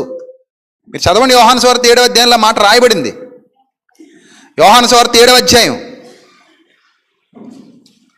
యోహాను సువార్త 7వ అధ్యాయం 2వ లైన్ 2వ వచనం 4వ వచనం 3లో ఉంది. ఆయన సహోదరులు ఆయనను చూచి నీవు చేయుచున్న క్రియలు నీ శిష్యులు చూచినట్లు ఈ స్థలం విడిచి యోదయకు వెళ్ళుము. బహిరంగమును అంగీకరింపబడగోరు వాడెవడును తన పని రహస్యమును జరిగింపడు. నీవు ఈ కార్యములు చేయుచున్న ఎడల నిన్ను నీవే లోకమును కనపరుచుకోమని చెప్పిన ఆయన సహోదరులైనను ఆయన యందు విశ్వాసం ఉంచలేదు. చూసారా, ఆయన సహోదరులు కూడా ఆయన యందు ఏం చేయలేదట? విశ్వాసం ఉంచలేదు. ఎందుకంటే పైనే వ్రాయబడింది, యూదులు ఆయన చంపవెదికినందున ఆయన యోదయలో సంచరించక గలిలయలో సంచరిస్తుంటే, గలిలయలోనే నజరేతు ఉంది. నజరేతు ఎక్కడుంది? గలిలయలో ఉంది. మీకు ఇలా వింటున్నప్పుడు అర్థం కావు, కానీ అక్కడికి వెళ్ళినప్పుడు అర్థం అవుతాయి నిజంగా. ఓహో ఇది గలిలయ ప్రాంతమా, ఇక్కడ నాయిన్ ఉందా, ఇక్కడ నజరేతు ఉందా, ఇక్కడ కానా ఉందా, ఓహో ఇక్కడుందా యెరూషలేము, ఎక్కడుందా బెత్లెహేము అని అన్నీ మనకు అక్కడికి వెళ్ళాక మ్యాప్లో నుంచి వెళ్తుంటాం కదా, ఊరు దాటుకుంటా పోతుంటాం కదా, అప్పుడు అర్థం అవుద్ది. నాయిను అదిగో అలా కనబడుతుంటుంది గ్రామం, నజరేతు ఈ పక్కన ఉంటుంది. నజరేతు నుంచి దిగొచ్చేస్తుంటే నాయిను కనబడుద్ది అనమాట మనకి. నాయిన్ అటు సైడ్ ఉంటుంది, రోడ్డుకి ఇటు సైడ్ నజరేతు ఉంటుంది. ఎదురెదురు గ్రామాలు, దగ్గర గ్రామాలు. అందుకే నాయిన్ విధవరాలి కుమారుడు చనిపోయినప్పుడు ఊరవతలకు మోసుకొస్తుంటారు. ఊరవతలు అంటే రోడ్డు పక్కగా ఉన్న గ్రామం అన్నమాట. అది శ్మశానానికి తీసుకొస్తుంటే యేసుప్రభు వారు ప్రయాణమై వెళ్ళిపోతూ అక్కడ అద్భుత కార్యం చేశారు. సో మనకు క్లారిటీగా అర్థం అవుతుంది బైబిల్ ఆ మ్యాప్ చూసుకుంటూ ప్రయాణం చేస్తున్నప్పుడు. సో ఈయన ఎక్కడున్నాడు? ఇప్పుడు గలిలయలో ఉన్నాడు. యోదయలో ఎందుకు లేడు? యోదయకి గలిలయకి చాలా దూరం, దాదాపు 155 కిలోమీటర్ల దూరం. అంటే వైజాగ్కి మనకే ఉన్నంత దూరం ఉంటుంది దగ్గర. ఏమండి? సో ఎందుకు అక్కడ ఉన్నాడు అంటే వాళ్ళు చంప వెతుకుతున్నారు. ఇప్పుడు చంపబడకూడదు ఆయన, ఇంకా టైం రాలేదు, సమయం రాలేదు. ఇక్కడ ఉంటే వీళ్ళు ఏమంటున్నారు, అక్కడికి పోమంటున్నారు. ఎందుకు పోమంటారంటే చంపేయాలని. ఎందుకు వీళ్ళకి ఉపయోగపడట్లేదు అన్నయ్య. అలా సామాన్యంగా చూశారు తప్ప ఆయనలో ఉన్న గొప్పతనాన్ని, దైవత్వాన్ని గుర్తించలేకపోయారు. మా అన్నయ్య కదా అనుకున్నారు, నా కొడుకే కదా అనుకుంటుంది. వీళ్ళేమనుకుంటున్నారు, మోషే గారిని అహరోను మిరియాములు మా తమ్ముడే కదా అనుకుంటున్నారు. మా అమ్మ కడుపును గొప్పడేటి, ఏమైనా దిగొచ్చాడేటి, మనం చేసినట్టుగా చేస్తున్నాడు అన్నీ, ఇంకేమైనా గొప్పగా ఏం చేస్తున్నాడు ఇక్కడ అనుకుంటున్నారు వాళ్ళు తప్ప, దేవుడు మమ్మల్ని వాడుకోవట్లేదా అన్న భావంలో, భ్రమలో బ్రతుకుతున్నారు తప్ప అసలు మోషే అనే ఆయన ఎంత గొప్పవాడో వీళ్ళకి అర్థం కాల. చూడండి అక్కడ అంటాడు దేవుడు, వారిద్దరు రాగా ఆయన నా మాటలు వినుడి. వారిద్దరు రాగా ముందు మాట ఏంటి? నా మాటలు వినుడి. నా మాటలు వినుడి అంటే అర్థం ఏంటి చెప్పండి? నా మాటలు వినుడి అంటే అర్థం ఏంటి చెప్పండి? మీరు ఇంక మాట్లాడడానికి ఛాన్స్ లేదని, కీప్ క్వైట్. ఇంక ఇక్కడంతా వన్ సైడ్ సెటిల్మెంట్ అన్నాను కదా, దేవుడే మాట్లాడతాడు, మీరు వినాల్సింది అంతే. మీరు ఇంక చెప్పడానికి కూడా మీకు ఏం లేదు, రైట్ లేదు. నా మాటలు వినుడి. నెక్స్ట్, మీలో ప్రవక్త ఉండిన ఎడల యెహోవానకు నేను దర్శనమిచ్చి అతడు నన్ను తెలుసుకున్నట్లు కలలో అతనితో మాట్లాడతాను. నా సేవకుడైన మోషే అట్టివాడు కాడు. He was the special person for me, in front of me. He was the special person. నా సేవకుడైన మోషే అట్టివాడు కాడు, అతడు నా ఇల్లంతటిలో the best person, faithful person, నమ్మకమైన వాడు. అతడు నా ఇల్లంతటిలో నమ్మకమైన వాడు. నేను ఘోరభావములతో కాదు, దర్శనమిచ్చి ముఖాముఖిగా అతనితో మాట్లాడుదును. అతడు యెహోవా స్వరూపమును దానించి చూచును కాబట్టి నా సేవకుడైన మోషేకు విరోధముగా మాట్లాడుటకు మీరేలా భయపడలేదు. ఇక్కడ భయపడమంటుంది మోషేకా ఆయనకా? ఆయనకి. ఎందుకు ఆయనకి? నా సేవకుడు కాబట్టి మీరు భయపడాలి, అంటే నాకు భయపడాలి. అంటే నా సేవకుడైన మోషేకు విరోధంగా మీరు మాట్లాడారంటే ఎవరికి భయపడలేదని ఆయన భావన చేయాలి అక్కడ. నాకెందుకు భయపడలేదు మీరు అంటే? భక్తి ఉంది కదా ప్రభువా. భక్తి ఉంటే సరిపోదు, భక్తితో పాటు ఏం ఉండాలి? భయం ఉండాలి. రెండు ఉండాలి. ఆ రెండు ఉంటే మోషే మీకు తమ్ముళ్ళకి కనబడ్డు. ఎలా కనబడతాడు? అమ్మో దేవుని సేవకుడు అండి ఆయన, దేవుని సేవకుడు. అమ్మైనా నాన్నైనా ఎవరైనా ఆయన వలన పుట్టిన వారమే కదా, అంతే కదా. మా ఇంట్లో పుట్టాడంటే మా అదృష్టం అనుకోవాలి వీళ్ళు. అంతేగాని వీళ్ళు ఏమనుకున్నారు? మా తమ్ముడే కదా అనుకున్నారు. మా ఇంట్లో పుట్టాడు ప్రభు, కన్యక గర్భవతి, ఏ కుమారుని కనును, నా కడుపులో పుట్టాడు అంటే అదృష్టం అనుకోవాలి ఆవిడ. నా కొడుకే కదా అనుకుంటే ఇంకేమీ లేదు అక్కడ. మా అన్నయ్యే కదా అనుకుంటే ఇంకేమీ లేదు అక్కడ. కాబట్టి అతడు నా సేవకుడు, నా సేవకుడైన మోషేకు విరోధంగా మాట్లాడుటకు మీరు ఎలా భయపడలేదు? మీరు ఎందుకు భయపడలేదు? మీరు, అతడు నా సేవకుడు. చూడండి, భయం భక్తి ఎప్పుడైతే రెండూ మెయింటైన్ చేస్తున్నామో ఒక అద్భుతమైన నెట్వర్క్ దేవునితో. ఇప్పుడు మోషేకు ప్రాబ్లం వచ్చిందని ఎవరికి తెలిసిపోయింది? మోషేకు ప్రాబ్లం వచ్చిందని దేవుడికి తెలిసిపోయిందంటే మోషే గారు నెట్వర్క్ ఎంత పవర్ఫుల్ నెట్వర్క్ చూడండి. భయభక్తులు అంత గొప్పవి. యెహోవా యందలి భయభక్తులు దీర్ఘాయువునకు కారణం. యెహోవా యందలి భయభక్తులు జ్ఞానమిచ్చును, వివేకమిచ్చును. యెహోవా యందలి భయభక్తులు నీకు అలంకారము. యెహోవా యందలి భయభక్తులు నిన్ను బలపరుస్తుంది, నిలబెడుతుంది. ఎంత అద్భుతమైన మాట గ్రంథంలో రాయబడింది. ఒకసారి చూద్దాం ప్రియమైన దేవుని పిల్లలారా. సామెతల గ్రంథం 14వ అధ్యాయం 2వ వచనం. సామెతల గ్రంథం 14వ అధ్యాయం 2వ వచనం. యథార్థముగా ప్రవర్తించువాడు యెహోవా యందు భయభక్తులు కలవాడు. యథార్థముగా ప్రవర్తించువాడట ఎవరట? యెహోవా యందు భయము భక్తి రెండు ఉన్నాయి కాబట్టి ఏమొచ్చింది ఇతనికి? యథార్థత వచ్చింది. యథార్థత వచ్చింది. యథార్థత రావాలంటే నీకు యెహోవా యందు భయము భక్తి రెండు ఉండాలి. ఆ రెండు ఉన్నాయనుకో, నువ్వు ఏ స్థితిలో ఉన్నా ఆ నెట్వర్క్ నీ దగ్గరికి కట్ అవ్వదు, వచ్చేస్తుంది నీ దగ్గరికి. నువ్వు ఏ స్థితిలో ఉన్నా నీకు ఏ మేలు కొదువై ఉండదు. అందుకే భక్తులు మనం పాడుకునే పాట, పగలెండ దెబ్బకైనను రాత్రి వేళ భయముకైనా పగవాని బాణమునకైనా నేను భయపడను, నా సహాయకుడు నా కాపరి యేసే, నా సహాయకుడు నా కాపరి యేసే.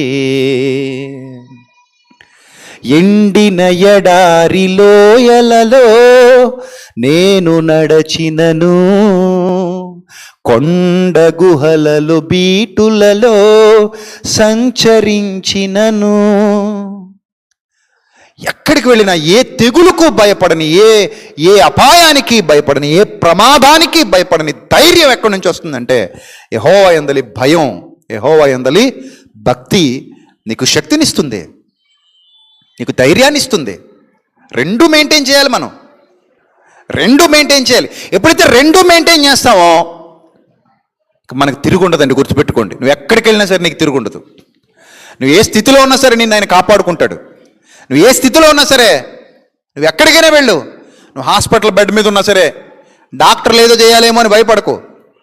దేవుడు చేస్తాడు కార్యం. ఆ డాక్టర్లకు కూడా జ్ఞానం ఇస్తాడు, సరైన సమయానికి సరైన మందులు ఇప్పిస్తాడు, సరైన విధంగా నేను తీసుకొస్తాడు, అనేక మందికి సాక్షిగా నిలబడతాడు. అనేక మందిలో నువ్వు సింహంలా తిరుగుతూ ఉంటావు, ధైర్యంగా తిరుగుతూ ఉంటావు.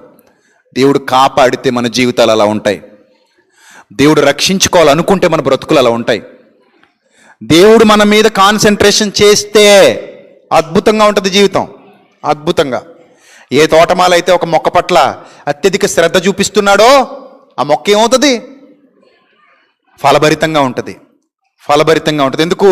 తోటమాలి దయ పొందిన మొక్క. ఎవరు దయ పొందింది? మొక్క. తోటమాలి దయ పొందింది మొక్క. అందుకే దానికి ఎరువేస్తాడు, చుట్టూ తవ్వుతాడు, కంచె వేస్తాడు, చూసుకుంటాడు, పురుగు పట్టనివ్వడు, అన్ని విధాలు దానికి ప్రొటెక్షన్ ఇస్తాడు. తోటమాలి దయ పొందిన ఓ మొక్క, దేవుని దయ పొందుము నువ్వు కూడా ఆ మొక్క వలె. ఎప్పుడైతే దేవుని దయలో ఉంటామో, దేవుని కృపలో వర్ధిల్లుతామో, ఆయన యందు భయభక్తులు కలిగి ఉంటామో, ఆ భయం, ఆ భక్తి తప్పకుండా నిన్ను ఉన్నత శిఖరాగ్రాన నిలబెడుతుంది. నీ జీవితంలో కొన్ని అద్భుతాలు జరగటానికి అవకాశం ఇస్తుంది. నీ జీవితంలో కొన్ని మహాకార్యాలు జరగటానికి అవకాశం ఇస్తుంది. నీ విశ్వాసపు స్థాయిని పెంచుతుంది. ఆత్మ సంబంధమైన దీవెనలతో, పర సంబంధమైన ఆశీర్వాదాలతో నిన్ను వర్ధిల్లింపజేస్తుంది. ఈ యాత్రలో ఏనాడు పడిపోకుండా నిత్య జీవం వరకు నిన్ను నడిపిస్తుంది. ఆ నిత్య జీవ యాత్రలో పరిపూర్ణ స్థితిలో అత్యద్భుతమైన ఆత్మ సౌందర్యంతో వర్ధిల్లుతూ యుగయుగాలు ఆయన సన్నిధిలో ఆనందిస్తూ నీవు, నీ కుటుంబం పచ్చని ఒలివ మొక్కల వలె ఉండడానికి కారణమవుతుంది. అది నిజమైన భయం, నిజమైన భక్తి. సో మెయింటైన్ చేసి చూడండి, త్వరలోనే అద్భుతమైన రిజల్ట్స్ మీ సొంతం అవుతాయి. మళ్ళీ చెప్తున్నా, రాసి పెట్టుకోండి. ఈ రోజు నుంచే మెయింటైన్ చేసి చూడండి. ఇందాక చాలా మంది చేతులు ఎత్తలేదు, నాకు బాధేసింది. ఈ రోజు నుంచే మెయింటైన్ చేసి చూడండి. నేనేం చేస్తున్నా? దేవుని భయంతో చేయాలి. ఇది నా పని కాదు. ఎవరి పని? దేవుని పని. ఇది ఎవరి కార్యం?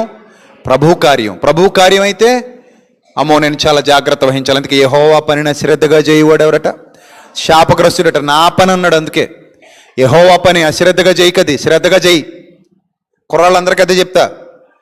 నువ్వు చేస్తున్నది నా దగ్గర పని కాదు, నా దగ్గర ఏదో జీతానికి చేస్తున్నావు అనుకుంటారని మీరు కాదు. నా దగ్గర ఏదో ఉద్యోగం చేస్తున్నాను కాదు, లేదా నా మెప్పు కోసం పని చేస్తున్నారా కాదు. మరి ఎందుకు పని చేస్తున్నారు మీరు ఇక్కడ?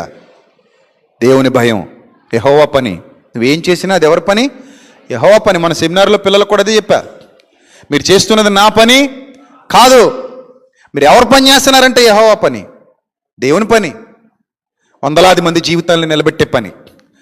నువ్వు ₹1 ఇస్తున్నావు కానుక దేవుని పని కంటే, అది నా సొంతానికి ఇవ్వట్లా. నువ్వు హృదయపూర్వకంగా దేవుడు నాకు ఇచ్చాడన్న సంతృప్తితో, ప్రభువా నీవు నాకు ఇచ్చావు, ఈరోజు నన్ను ఇలా నిలబెట్టావు, నీది నీకు ఇస్తున్నాను ప్రభు అని దావీదు మాదిరి. దావీదు అదే అన్నాడు.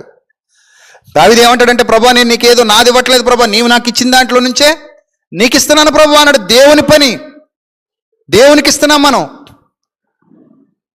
దేవుని పనికి ఇస్తున్నాం. కాబట్టి ఇచ్చే నువ్వైనా, వాడేవాళ్ళైనా, ఎవరైనా సరే ఇది దేవుని పని, దేవుని ధనం, దేవుని డబ్బు. దుర్వినియోగం చేయకూడదు. ఇది దేవుని సొమ్ము, దాన్ని ఇష్టం వచ్చినట్టుగా ఖర్చు చేయకూడదు. ఇది దేవుని పని, దాన్ని ఎలా పడితే అలా చేయటానికి వీలు లేదు. ఇది దేవుని పనికి ఉపయోగపడే వస్తువు, దాన్ని చాలా శ్రద్ధగా వాడాలి. ఇది నా బాధ్యత. ఎప్పుడు వస్తుంది ఇదంతా? భయం. భయం ఎవరి పట్ల? భయం దేవుని పట్ల. భయం భక్తి ఎవరి పట్ల? భక్తి దేవుని పట్ల. భక్తి ఎప్పుడైతే ఈ భయం, భక్తి రెండూ మనం మెయింటైన్ చేస్తామో ఖచ్చితంగా రాసి పెట్టుకోండి నా ప్రియమైన తమ్ముళ్ళు, చెల్లెమ్మలు, అక్కలు, అన్నలు, మీ అందరికీ చెప్తున్నా, సంవత్సరం తిరగకుండానే మీ జీవితంలో గొప్ప కార్యాలు మీరు చూస్తారు, చేస్తారు. చెప్తున్నా, సంవత్సరం తిరగకుండానే నువ్వు ఎప్పుడైతే వర్క్ స్టార్ట్ చేస్తావో, ఆయన యందు భయం, హృదయపూర్వకమైన భయాన్ని నిలుపుతావో, హృదయపూర్వకమైన భక్తిని నిలుపుతావో, నువ్వు ఊహించని సంఘటనలు, నువ్వు ఊహించని అభివృద్ధి, నువ్వు ఊహించని గొప్ప జీవితం నీ సొంతం కాకపోతే నన్ను అడుగు. అన్ని విషయాల్లో దేవుని సహాయం మనకు లభిస్తుంది. ఎప్పుడైతే నెట్వర్క్ మన దాకా పనిచేస్తుందో తిరిగిలేదు. ఇంకా దేవుడు నీ బట్టలు చూడ్డు, దేవుడు నీ ఇల్లు చూడ్డు, దేవుడు నీ గౌరవం చూడ్డు, దేవుడు హోదా చూడ్డు, దేవుడు నీ చదువు చూడ్డు, నీ పదవి చూడ్డు, నీ వ్యాపారం చూడ్డు, నీ ఉద్యోగం చూడ్డు, నువ్వు ఏంటనేది చూడ్డు. ఆయన నీ దగ్గర నుంచి అక్కడికి భయం, భక్తి అనే నెట్వర్క్ నడుస్తుందా లేదా చూస్తాడు. ఆ సమయంలో నువ్వు గొర్రెల కాపరివైనా ఆయనకు ఓకే. ఆ సమయంలో నువ్వు బానిసవైనా, అమ్మబడిన బానిసవైనా ఆయనకి ఓకే. ఆ సమయంలో నువ్వు బందీవైనా ఓకే, నువ్వు చెరసాలలో ఉన్నా ఓకే, నువ్వు బీద విధవరాలివైనా సరే ఓకే. భేద విధవరాలమైనా సరే, హీనంగా చూడబడుతున్న దానమైనా సరే ఓకే. నువ్వు ఘనహీనుడివైనా ఘనహీనురాలివైనా ఓకే. ఏ స్థితిలో ఉన్న ఆయనకు ఓకే. నెట్వర్క్ నడిచిందా లేదా అంతే. అక్కడి నుంచి ఆయన కథ మొదలు పెడతాడు, అక్కడి నుంచి ఆయన పని మొదలు పెడతాడు. గొర్రెల కాపరిని తీసుకొచ్చి రాజు స్థానంలో కూర్చోబెడతాడు. జైల్లో ఉన్న బానిసని తీసుకొచ్చి ప్రధానమంత్రి స్థానంలో కూర్చోబెడతాడు. భేద విధవరాలను తీసుకొచ్చి అనేక మందికి పాఠాలు నేర్పించే ధీరవనితిగా నిలబెడతాడు. బేదలను ఆయన పెంట కుప్పల మీద నుండి దీనులను తీసుకొచ్చి ఏం చేస్తాడట? పైకెత్తుతాడు, పరలోకం వరకు నడిపిస్తాడు. ఆ నెట్వర్క్ని నీ సొంతం చేసుకో అంతే. సిగ్నల్ రావట్లేదు అని ఎడుతాం మొబైల్కి, గిలగిల కొట్టేసుకోం సిగ్నల్ రాకపోతే. చెప్పండి, ఎక్కడైనా మొబైల్కి సిగ్నల్ ఆగిపోతే ఈరోజు అందరూ మానసిక రోగులు అయిపోయారు. అందరూ మానసిక రోగులే. ఛార్జింగ్ అయిపోతే రక్తం తగ్గిపోయింది అన్నంత బాధపడిపోతాడు. బాబా రక్తం లేదండి, హిమోగ్లోబిన్ లేదటండి, తగ్గిపోయిందటండి, కళ్ళు తిరిగిపోతున్నాయి అన్నట్టు ఛార్జింగ్ అయిపోయిందండి. ఛార్జింగ్ అందుకే ఇన్ని బోర్డులు వేసారు ఇక్కడ. నాకు అప్పుడు అర్థమైపోయింది ఇన్ని బోర్డులు ఎందుకు రావంటే, సెమినార్కి ఇన్ని బోర్డులు ఉండాలన్నయ్య. చచ్చిపోతారన్నయ్య జనాలు. బోర్డు డబ్బులు ఖర్చు పెట్టాడు ఈ సంజయ్, మొత్తం వేసాడు ఇక్కడ. అదిగో ఎందుకు ఉపయోగం లేదు ఇప్పుడు ఆ బోర్డులు మనకి. 1 2 3 4 5 6 7 8 10 12 బోర్డులు. ఆ పైన ఈ కింద అటు ఆడోళ్ళు చచ్చిపోతారు, మగోళ్ళు గాలి లేనట్టు చచ్చిపోతారు వీళ్ళు. ఛార్జింగ్ అయిపోతే ఊపిరాడినట్టు అనమాట. అందుకని బోర్డులు ఉండాలి. మళ్ళీ అందులో అన్ని సాకెట్లు ఒకటి తర్వాత ఒకటి పెట్టేసుకుని మళ్ళీ దానికి కింద నుంచి మళ్ళీ ఫ్లెక్స్ బాక్స్ కనెక్షను. ఆ ఫ్లెక్స్ బాక్స్కో 10 మొబైళ్ళు. ఫుల్గా ఉంటే ఛార్జింగ్ ఫుల్గా ఉంటే పర్సన్ నిండా డబ్బులు ఉన్నంత ఆనందం వచ్చేస్తుంది వీళ్ళకి. మరి ఏం సాధించారో నాకు అర్థం కావట్లేదు. నిజం, మానసిక రోగులు అయిపోయారు. ఛార్జింగ్ ఫుల్గా ఉంటే పర్సన్ నిండా డబ్బులు ఉంటే ఎంత ఆనందంగా ఉంటారు, అంత ఆనందంగా ఉన్నారు. ఛార్జింగ్ మొత్తం అయిపోయి 1 పాయింట్ ఉందనుకోండి, దీనంగా ముఖం పెట్టి 1 పాయింటే ఉందండి, 10 రూపాయలే ఉన్నాయి అన్నట్టు దరిద్రుడు. 1 పాయింటే ఉందండి, 1 పాయింటే ఉంది. అది ఈ పాయింట్ అయిపోతే ఇది చచ్చిపోతాడు అనమాట. ఇంకా ఆ పాయింట్ అవ్వకూడదు. సిగ్నల్ లేదనుకోండి, ఒకటి చూసారా మేడెక్కి ఇలా అంటుంటాడు. ఆ పైకి ఎక్కిపోతుంటాడు, ఈ పైకి ఎక్కిపోతుంటాడు, మెట్లు ఎక్కిపోతున్నాడో తెలీదు, దాని మీద పడిపోతాడో తెలీదు. ఇప్పుడు ఏం కావాలి? సిగ్నల్ వచ్చేయాలి అర్జెంటుగా. 2G వస్తుందండి, మరి ఏం కావాలి? 3G కావాలా? కాదండి, మరి 4G 5G కావాలండి. సక్సక వెళ్ళిపోవాలండి అలాగా. మొన్న ఎప్పుడో 2 రోజులు వాట్సాప్ ఫేస్బుక్ ఆగిపోయిందట, ఏదో టెక్నికల్ ప్రాబ్లం వచ్చి. గుండె ఆగి చచ్చినంత పని అయింది. ఆ టిక్ టాక్ బ్యాన్ చేసినందుకు చాలామంది చచ్చిపోయారు. ఎందుకంటే టిక్ టాక్ ఉండకపోతే చచ్చిపోతారండి. అమ్మో టిక్ టాక్ ఉండాలండి. రోజు అన్నం లేకపోయినా పర్లేదు కానీ ఏముండాలి? టిక్ టాక్ ఉండాలి. ఇప్పుడు టిక్ టాక్ బదులు ఫేస్బుక్లో రీల్సును, యూట్యూబ్లో షార్ట్ వీడియోస్ వచ్చాయి. అందులో మొదలెట్టారు ఇప్పుడు మళ్ళీ వ్యవహారాలన్నీ కదా. సిగ్నల్ లేకపోతే చచ్చిపోతాం. నిజానికి చెప్పనా, ఏదైనా టెక్నికల్ ఇష్యూ వచ్చి శాటిలైట్లన్నీ దెబ్బతిని 1 సంవత్సరం పాటు సిగ్నల్స్ ఆగిపోయి ఫోన్లు పనిచేయడం మానేసింది అనుకోండి, మన తాత ముత్తాతలు 90s 80s బతికినట్టు మనం బతకలేం. ఖచ్చితంగా హాస్పిటల్లో మానసిక రోగులు ఎక్కువైపోతారు. మన డాక్టర్ గారు మానస హాస్పిటల్ రామారెడ్డి గారికి ఖాళీ ఉండదు. ఇంకా లైన్లు ఉంటాయి, మెంటలో లైన్లు. ఇల్లు అనుకునేవాళ్ళు ఈ మెంటలోళ్ళందరూ ఇలా మానస హాస్పిటల్ ముందు లైన్లో నిలబడి ఉంటారనమాట. 1 సంవత్సరం మొబైల్ ఆగిపోతే అంత పిచ్చోళ్ళు అయిపోయాం మనం. అంత పిచ్చోళ్ళు అయిపోయాం. అలా ఆకర్షించేసింది మనల్ని. అందుకే నెట్వర్క్ లేకపోతే చచ్చిపోతాం కదా. ఈ నెట్వర్క్ లేకపోయినా పర్లేదు, ఎందుకంటే ఏదో రోజు ఈ నెట్వర్క్ ఏమవుద్ది? అయిపోద్ది. Everywhere you go my network follows అన్నాడు. ఏంటది యాడ్? అది హచ్చే కదా, కుక్కపిల్ల వచ్చేది. హచ్చే, వడాఫోను హచ్చో ఇప్పుడు లేదు, చచ్చింది. అప్పుడు ఉండేది ఆ కుక్క చచ్చింది. మీరు చిన్నోళ్ళు అప్పటికి. మేము మొబైల్ కొన్న కొత్తలో 2006లో 2007 ఆ టైంలో 4లో వచ్చింది అనుకుంటా మొబైల్. నేను ఫస్ట్ మొబైల్ 2006లో కొన్నాను. నేను ఫస్ట్ మొబైల్ కొనుక్కున్నది 2006లో కొన్నా. అప్పుడు ఉండేవి నెట్వర్క్లు. అప్పుడు టాటా వాడు 2 ఫోన్లు ఫ్రీ ఇచ్చేవాడు. డొకోమో, టాటా డొకోమో అని ఉండేది. ఇంకా మీ ఇష్టం, అన్లిమిటెడ్ మాడుకోండి అంతే. అప్పుడు నిమిషానికి 2 రూపాయలు కాల్కి. నిమిషానికి 2 రూపాయలు, 2500 రూపాయలు కార్డు వేయించేవాడిని. నెల కూడా వచ్చేది కదా నాకు. కాల్ 2 రూపాయలు, టిక్ మని ఎగిరిపోయేది అంతే. ఒకసారి వారానికి, ఒకసారి 2 రోజులు, ఒకసారి ఒకసారి 15 రోజులకి కార్డు ఎగిరిపోయేది, అంత అంత అంత అలా ఉండేది అప్పుడు. ఇప్పుడు అది కింది దాకా వచ్చేసి తక్కువ రేటుకి వచ్చి ఎక్కువ మలినం చేసేసింది మనుషుల్ని.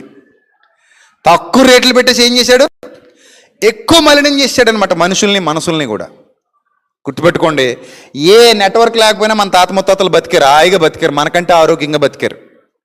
మా నాన్నగారికి ఇప్పటికే ఫోన్ లేదు, నిజం, ఆయనకి ఇప్పటికీ ఫోన్ లేదు. ఈ మధ్య మా అమ్మని నాశనం చేశాం. మా నాన్న ఇంకా నాశనం అవ్వాల, ఏది దీని మాయలో పడి. ఆయనకి వాట్సాప్లో ఎవడ మెసేజ్ పెట్టాడో, టెలిగ్రామ్కి ఎవడ మెసేజ్ పెట్టాడో, ఫేస్బుక్లో ఏం జరుగుతుందో అదే మన ప్రపంచం అనుకుంటున్నాం. నిజానికి ఇది మన ప్రపంచం, కానీ మనం ఏమనుకుంటున్నాం అంటే ఫేస్బుక్ నా ప్రపంచం అనుకుంటున్నాం, వాట్సాప్ నా ప్రపంచం అనుకుంటున్నాం. ఆ ప్రపంచంలో ఏం జరుగుతుందో అని ఎక్కువ కంగారు పడిపోతున్నాం తప్ప ఈ ప్రపంచంలో పొయ్యి మీద పాలు పొంగిపోతుందో తెలియదు, పిల్లి వచ్చి తాగేసిందో తెలియదు, పిల్లోడు ఎందులోనే పడ్డాడో తెలియదు, ఆ మొగుడు చచ్చాడో తెలియదు, అన్నం పెట్టామో తెలియదు. ఆడికి కూడా టీ తాగానా బుజ్జి నాకు ఇచ్చావా అంటాడు దరిద్రుడు, గంట ముందే తాగేస్తాడు. అదేనండి ఇందాక తాగారు, ఆ ఇంగిల్ గ్లాస్ మీదే కదా అంటే నాదో మరి కుక్కొచ్చి తాగేసిందో. ఏమైతే లేని దుస్థితిలో పడిపోయామంటే దానికి కారణం ఏంటంటే మన ప్రపంచం ఇది కాదు, మన ప్రపంచం ఏది అది. అంత అంత ఎడిక్ట్ అయిపోయాం మనం అందరం, అంత ఎడిక్ట్ అయిపోయాం. అదే మన ప్రపంచం, ఫేస్బుక్కే మన ప్రపంచం, యూట్యూబే మన ప్రపంచం అనుకుంటున్నాం. అక్కడ నెట్వర్క్ కట్ అయిపోతే చచ్చిపోయే పరిస్థితికి వచ్చేసాం. గుర్తుపెట్టుకోండి, ఈ నెట్వర్క్లన్నీ పోయినా పర్లేదు, మన తాత ముత్తాతలకి నెట్వర్క్లు ఏవి లేవు. అరుగుల మీద హాయి కూర్చునేవారు. ఆ రోజుల్లో సీసీ కెమెరాలు మన మామలే. ఎవరు మన ఇంటికి దగ్గర సీసీ కెమెరా? మన మామలో, బామ్మలో, అమ్మమ్మలో, నానమ్మలోను ఇల్లే సీసీ కెమెరాలు. మన ఎంట్రన్స్లో, ఊర్లో ఎంట్రన్స్కి సీసీ కెమెరాలు ఎవరో మన తాతలో ముత్తాతలోను.